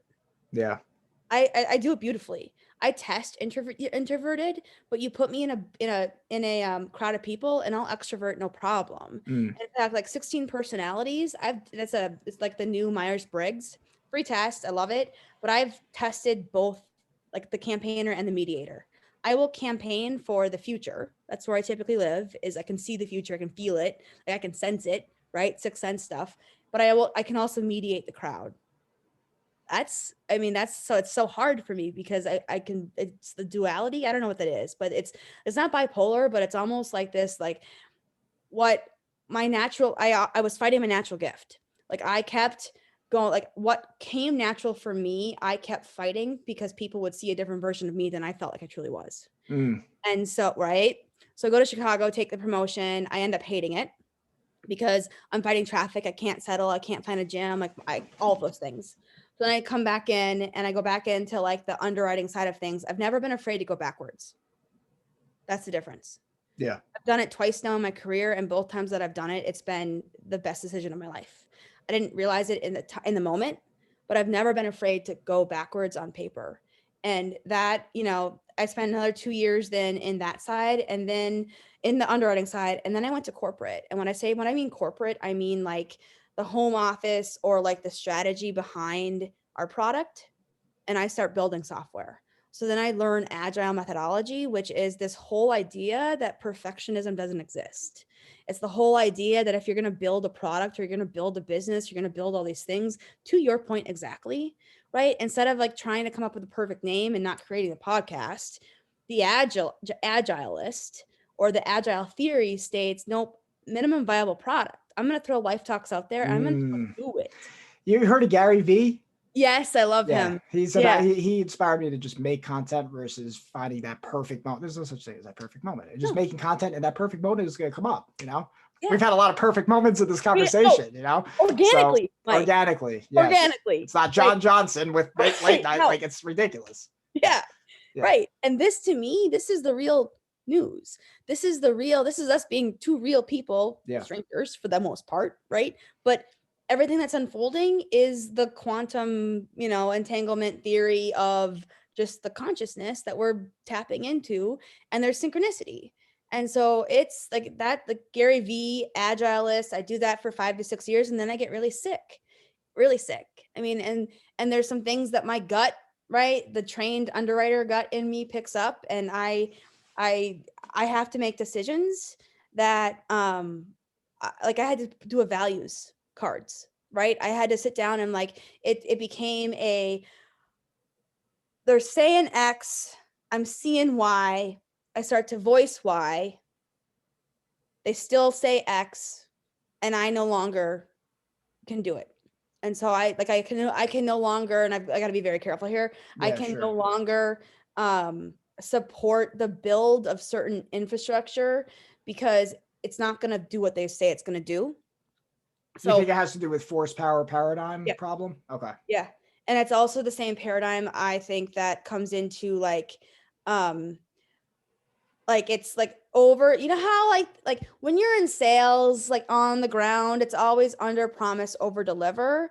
I found my I Yeah. found myself in a over promise, under deliver situation that came up and just started creating havoc in my body. And what I didn't realize, I was keto at the time, very strict keto, still doing way too much exercise. I had gotten through the alcohol addiction. I had gotten through like kind of, different modalities of coping. And I had to make the decision of I can't do this anymore. Right. Yeah. Again, like it after 5 years, like that side of the company, you get more, they paid me more. It was a guaranteed more money all the time. And it came down to you can't do this anymore. Like it was eating me alive because I cared too much. And the classic corporate line is just take out the caring and just do your job. And Mm, then you become a robot. And I can't do mm-hmm. that either. Right. I can't. And so I went backwards again. I went backwards into an area of the company that it comes very naturally for me, the same place, the same department that I started in. So, 11 years into my career and I'm back doing the same job that I was 11 years prior. Like at that point, like, so you sit back and you start saying, okay, everything happens for a reason, I think. But I got very antsy. I got very like, I don't get it. Like, universe connect, right? Like, I need you to connect now. And it doesn't happen. Like, the Yeah, universe don't work. like Yeah. goes like this. It's Yeah. not gonna Yeah. Yeah. I sat on a bench asking God, "Hey God, can you help me? Give me something here." Nothing. Got yeah, nothing. So it's because nothing. God helps those who help themselves is really true. You gotta help. You gotta tune into it. You gotta, Oh, you gotta get slapped in the face for 100%. sure. And here was the beautiful part. All of a sudden, I just started to do what I'm gifted at, and I no longer had to force anything. Like, I Mm, hit goals. I hit goals and wasn't even necessarily trying. Like, I just hit goals doing what I do best, talking to people, mm, right? Like, and here's where like the rebel in me is like, you don't need to waste energy forcing people into like this process. When if you just empowered them to, to connect with people in a modality like form, which is, my clients, I know their families, I know what they love, I know how long they've been at the company, I understand what they love to do recreationally. We connect on all that. Oh, and then we also make money, mm. right? Yeah. And what ended up happening as like the most recently is I've blown goals out of the water and it just organically flows in. Like there's no prospecting. I mean, that's the art of manifestation, right? It's Yeah. just organically flowing It's in. really powerful. It is. And the beautiful part of like the go backwards again, it took me probably about 6 months for it to finally come full circle, but that's when I got really sick. And if I wasn't in the job that I, for lack of a better word, am in right now, like on leave, but am in right now, I couldn't have gotten through the physical health problem, and then the healing aspects of what last year brought, the travel inside yourself type work. Yeah. And that's like the inner work they say, no one wants to do. You just have to start writing. Like it's fascinating to me. Like you start writing and just starting to, understanding. Like I couldn't meditate to save my life. I couldn't do yoga. All of that's changed. Yeah. Yeah. It's All of interesting to watch. I'll make videos now and I watch myself. It's like, that's the that. coolest thing. It's like, now I'm seeing myself from like, I see, all right, I'm in a person here. Like I'm not organic in this situation. And I watch it. And I'm like, and Ew. again, more exposure of just like, okay, what do I want? I want to be real. I want to, I don't want to have talking points. I definitely need more structure. Like I think structure is a good thing. But too much is like, we have too much structure in our whole culture. It's not, because there's someone I've been following, Dr. Shiva. I don't know if you've Ooh, I don't. I'm gonna write that one down Dr. too. Shiva. Yeah, he talks about basically systems, developing systems and like how everything is systems. He talks about Yep. grassroots. Grassroots are very important. We need to understand political systems. That's one of the problems I've seen in our culture is that it's like, everybody wants to talk about privileges and all this stuff. And, people say, no one's taking your rights away. Well, you know what I say to those people? Tell me the Constitution. Tell me the Bill of Rights. These people are saying that your rights aren't being taken away. I guarantee you they won't be able to tell you what the Constitution is, or at least like I'm more inclined to listen to people who do truly understand the Constitution. I would argue most people that say that do not understand the Constitution. They couldn't rehearse it to you without looking it up on the internet. So, and that's a problem. We need to understand what are our rights, where they come from, all that. I wholeheartedly agree. And I don't mean to cut you off. No, not at all. One thing, when they look it up on the internet and then don't qualify the source. Well, the fact checkers will take care of everything. Oh yeah. Yep. And the government has our best interest. Yeah. Big media, big tech, they have our best interest at heart.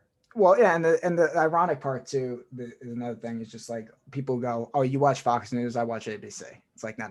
Oh, you read this newspaper? No. Zoom out.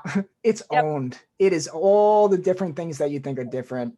It's like, that's why, there's this idea. It's like, oh, what source would be good enough for you? Right. This is a professional source. It's like, just step back, be naked for a second and realize you don't know shit. You don't know, don't trust anybody, and trust at the same time is the hardest thing to do. You have to be naked in the sense of I don't know who to trust. Assume that everyone doesn't have your best interest. Yep. And then and when you get to that, it's scary feeling. And then getting to the point of saying, okay, who can I trust? And starting to really, as you had said too, is like the body language is a big indicator. Nobody's going to say that. It's like, well, you trust people by their body language. People are going to say, oh no, that's some hippie BS. No, it's not hippie BS. Because when you're in a state of integrity, you're going to flow. This conversation is organic. This conversation is integrous, So when you just repeat certain lines over and over again, they're programming. Everything is programming. So yeah, just assume that nobody knows anything and that you know a lot more than you may let on. That's a starting point. Your intuition is there. It's for a reason. Yeah. And we've been taught and conditioned not to listen. Yes. Like my intuition has been spot on every single time, whether it be about the company, like 7 years, basically I tend to find my intuition 7 years like in the future. And that's been a problem. That is just as bad as having an intuition in the past. Intuition. Right? So what do you mean 7 years moving forward that you there's some prophecy. There's some and that's a gift, right? And sometimes you see into the future, like where you're going 7 years out.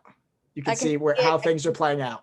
I can feel it. And I've had situations with people and at work where I've been like, no, this is not, this product isn't going to go on that. It's not going to work. 7 years later. Don't work. Oh, exactly. Yeah. Right. And so I just sit back and I'm like, okay, I can get into this, the zone. And the big thing for me is sketching. As I it's a system, very systematic. And it's is this what a medium is? I don't know. Mike, names trend for me. Names trend so big. What do you mean? Mike's a name in my life. Believe it or not. Yeah. Also happened to look like a friend of mine who has since passed. So when I saw you on Charlie Ward, I'm like, oh, of course his name is Mike. I just roll my eyes. Right. Oh, and by the way, you look like my friend who committed suicide, 10 years ago. Yeah. Literally, so you remind me of my friend Jason. And then also, of course, his name is Mike. And so that was the intrinsic knowing that I had to reach out to you. Yeah, my name is, but it's Michael Joseph. And I think about that. It's like Michael Jackson, Michael Jordan. And it's like, all right, that's pretty great. Just to play with it. It's not like people who are watching. It's not like, oh, it's this idea. Again, there's that pull. It's like, okay, it's coincidence. They're like, yeah, okay. It could be be open to it. It could be, but it also couldn't be. When you get into that state, it's like you can really see, all right, maybe there is deeper meanings to these things. What if that state is where we're all supposed to be? What if that state is the natural state? I've read something, and this gets out there, but I've read something that literally has said, synchronicity is how to tell time. If you go, so I mean, how far do we want to go? If you research into why we've adopted the Gregorian calendar and also where the clock came from, it's all rooted in the Roman Catholic Church.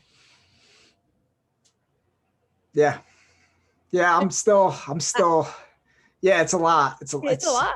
It is. And But and I have seen a lot of, like, yeah, it's Alan Watts has a thing where he talks about time mm, too. You've seen Alan yeah, Watts? I know Ellen Watts. He's Yeah. like, when we had the Great Depression, it was like, oh, well, we're all out of money, but all the resources were there. Everything was still in touch. And then he says the insane part of that is like, it's actually the equivalent of showing up to build a house and say, love to build this house for you, but I'm out of inches. Totally. That's Yeah. that's that's how crazy we are. So that we Yeah. can have a depression because we don't have enough money. What we have is a depression of ideas. So 100% we do. Oh, Mike, ding ding ding. Why don't we have any more Albert Einsteins coming up? You mean to tell me that it's only going to be the Steve Jobs of the world and the Zucker, like, no, no, no, no, no, no, no, something's wrong. Something's wrong. Disagree with that, right? Like, yeah, why my favorite right now is E equals MC squared applied to the human body. yeah, that's the second time we brought that up. Yep. Like apply that to the human body. Like if we can't solve problems at the same level, then if E equals MC squared was made for physics, it shouldn't be applied for physics. It should be applied to the opposite of that, which, can basically be the human body, Yeah, right? Like if mass is how much you weigh, and if we're gonna go there, C squared, okay, is that the speed of light? Isn't that just synchronicity? Isn't that just the degree of which you put something out and it comes back to you? yeah, Doesn't that facilitate the energy running through your veins? yeah. It's crazy. It is. Hmm. Nicholas Tesla says too. It's when you think of ways, thinking in terms of energy, you find out the secrets of the universe. Like, Yes. don't think like, and yeah, 369. yeah. That's apparently the omegas too. Yeah. What's that? The three Oh, six nine. yeah, that's I, Nikola Tesla. I also love the Fibonacci square. I also like the man get like that. I get into that. I think if you look back on, so I'm when I say names trend, like yeah, Mike's break have that trended down in a my little life. bit. Yeah, Mike's have trended in my life. Lisa's have trended in my life. And what I mean by that is every time I get in, like I always introduce myself for the most part whenever I cross paths with people, because I realized when I was a server that I that atoms were, for some reason, they trended immediately for me. And the first atom that I ever met, we had a very healing experience. Like it felt like it was like one of those twin flames, like how like the esoteric side of it, but in reality it was just two individuals with the same wound. And so of course we Mm, connected in, right? Of course, right? Like we had the same wound. So when that happens, there's this energy. Like it's similar to what I feel like in connection here, but different, yeah. right? Different in that way where this feels like we're standing both in our power and we're having a conversation in that power, and it's fantastic. Mm-hmm. That was something rooted in, like it lifted me up. And because of that experience, like he was married, I did not we did not have sex, right? Like so it was like there was just this energetic relationship, Yeah. and there was a respect for him and his wife and all of these things. We just there was just conversation. David Hawkins talks about that too. Is that Yes. there's actually, because I've played with that idea, like, because the fact that you just said that makes me think of Yeah. just like what are we attracted to, right? And there's this idea that the false paradigm or the lower paradigm is like, oh, well, we're attracted to challenge. When somebody challenges us, there's an attraction. But what happens is the persona, the ego, takes grab of that and says, oh, you want a challenge? So I'm going to play the game of a challenge. And that's what brings the term like, oh, I don't like people who play games. Yes, you do. It's understanding what those games are. If someone's using the games, you can actually gain a lot of attention. The ego takes that and says, oh, I'm just going to be the challenger. Versus when you're raising higher vibrations, that's actually very sexually appealing, and people mistake that. And that's the thing, is that when you get into that positions of power, real power is like there's that allure to use that power to benefit yourself. And if you're not humble enough to expose that in yourself, you can actually you can get blinded by it. So as you said, the high level, high the devil. So Yeah. it's it's the attraction part is the vibration. It's not the person. It's the vibration. It's the It's vibration. it's the vibration. And I have had to learn that the hard way my entire life. Yeah. Right? Especially coming out of this place where I didn't have feeling. I couldn't feel the beat of the music until July 18th, 2006, my first concert. Like I Got the literally, date. oh yeah, I got the date because dates trend too. Mm. Oh yeah, at Yeah. 17 years written in the calendar. Yeah, I Like was it's watching some of fascinating. those videos with Charlie, with the guy who does the numbers, and I don't know what to think of it. I'm still, I'm being honest about it. Like, I Yeah. don't like. There's a part of me that's still like, okay, that's hippie bullshit. But I'm Mhm. also there's a part of me that's like, okay, I'm listening. I'm not shutting anybody out, but I have to respect that part of Yes. numerology is a real thing. I mean, Christ even talks about look out for the number 666. Right. So it's not, you can go full like stay away from like, or all right, let me understand. What did he mean by that? So it's yeah. Yeah. Like it agreed, right? Like I catch myself, nope, that's hippie bullshit. Or, and I've got friends that, oh, that's just Erin's energy thing. And I'm like, energy thing? Is that that's what it is right now? And I like, and that's what I think it kills me the most because it's for some reason we've been taught to disrespect these alternative ways of medicine. And those are the innate ways. Like I've so far as like when was the FDA created? What was it created for? What happened when it did? 1906 was a very big year, right? Then I've gone in and I've looked at the Kennedys. I've looked all like you name it, right? Yeah. Like you start just trying to piece together. Like it's fascinating to me because I hated history in college or I hated history in school. Yeah. And now as I've gotten myself through kind of like I refuse to say I'm healed, right? Because it's iterative. There's always going to be parts that come up, new level, new devil. That devil's inside of you just like it's outside of us. Yeah. Right? Like so there I do believe there's an inflection point. There's an inflection point at some like is it the degree of parts that you've worked through and like what I mean by parts there's younger versions of ourselves, right? Mm. The wounded child and the miraculous child, like Yeah. all of that stuff. And I don't know. I don't know what the answer is. I just know that all perspectives should be respected. Yeah. And leaning into the ones that piss you off is typically the way to go. Wait, say that again. Leaning into the ones that piss you off. Oh yeah. So not going to get like embracing those like bad situations or people that because they're mirrors. Everyone's a mirror to each other. Everyone's a mirror. Yeah, Yeah. by you going up to that girl in the gym. Right.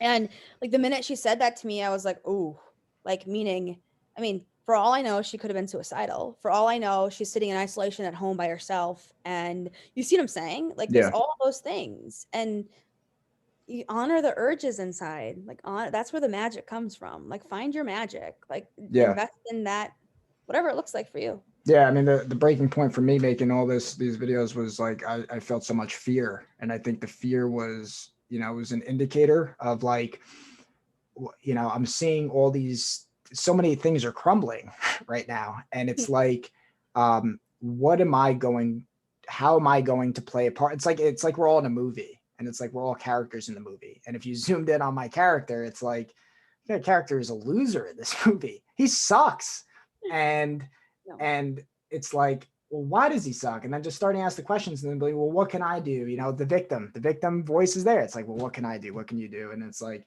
it's those days where it's just tough to get out of bed. There's nothing you can do. There's nothing you can do. And then it's like those other days. It's like, no, what can you do? That's the power. What can you do? Even if that's why I say for some people, it's just getting out of bed in the morning. For other people, it's, going for a walk. For other people, it's, okay, I'm going to reach out to, like I said, the apartment complex. And let's see what I can create there. For other people, it's whatever, fill in the blank. It's a what can you do mentality, which brings growth. And that victim, I can't, there's nothing I can do. And the world is crumbling. That's not something I want to be part of. So, and it's like, I'd rather live and say, well, what can I do? What can I do? I can make videos and people will connect or they won't. And if they do, cool. Like at least I can go out swinging in some way that I think is beneficial to other people. I know some people are going to watch this and they're going to watch the whole thing. Other people are going to be like, what the hell is this shit? They're going to shut it off. And the only way that I think true growth is just listening to everybody's story truthfully. And yeah, and hopefully you should maybe build I something too. I so get a yeah, podcast going or whatever. it's on the agenda. Like I'm also Yeah. working through a course right now. I'm also in the process of literally building out the process of travel inside yourself, Mm, right? And that's like, there's what I'm coming to realize is we're all on the same journey. We just, to our point earlier, you just use a different language, yeah. and the different language is what calls people in, right? Like, and so there's this big thing about manifesting and connecting in to clients or those individuals who have the similar patterns or the similar story. And so right now it's very much a I've got all the bones built, I've got the LLC founded, all of those things ready to go. Nice. Yeah, Yeah. yeah. And I'm just working through building the content. And sometimes it gets, I mean, it that part I've been almost avoiding. And it's crazy because typically whatever you're avoiding the most right now is exactly what you're supposed to be Yeah. doing. Yeah. Right. And just like anybody else, you get caught up on this. I don't want to have to market on social media. That sends me over the edge. All the things, right? Heaven forbid you share your opinion. And not Yeah. even opinion, like it's really not even opinion. Heaven forbid you share facts Mm. that go against the grain, even. That's where we're at. It's even at Bill the Burr has a factual joke. He level. says people go to imright.com and then that's it. Yeah.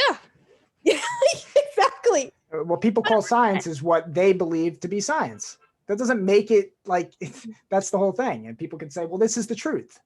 People, thought What one is thing, 500. Yeah. What is true? Very well said. my Maybe we truth can, might not be your truth. yeah, maybe we can end this Yeah. podcast on that. What Yeah. is the truth? What is the truth? So I'm grateful to have you on. This was an awesome conversation. Grateful to be here. I Thank you. think I'm definitely be looking forward to having more conversations with you. Same. I'm gonna end this podcast right now, and then we can talk a little bit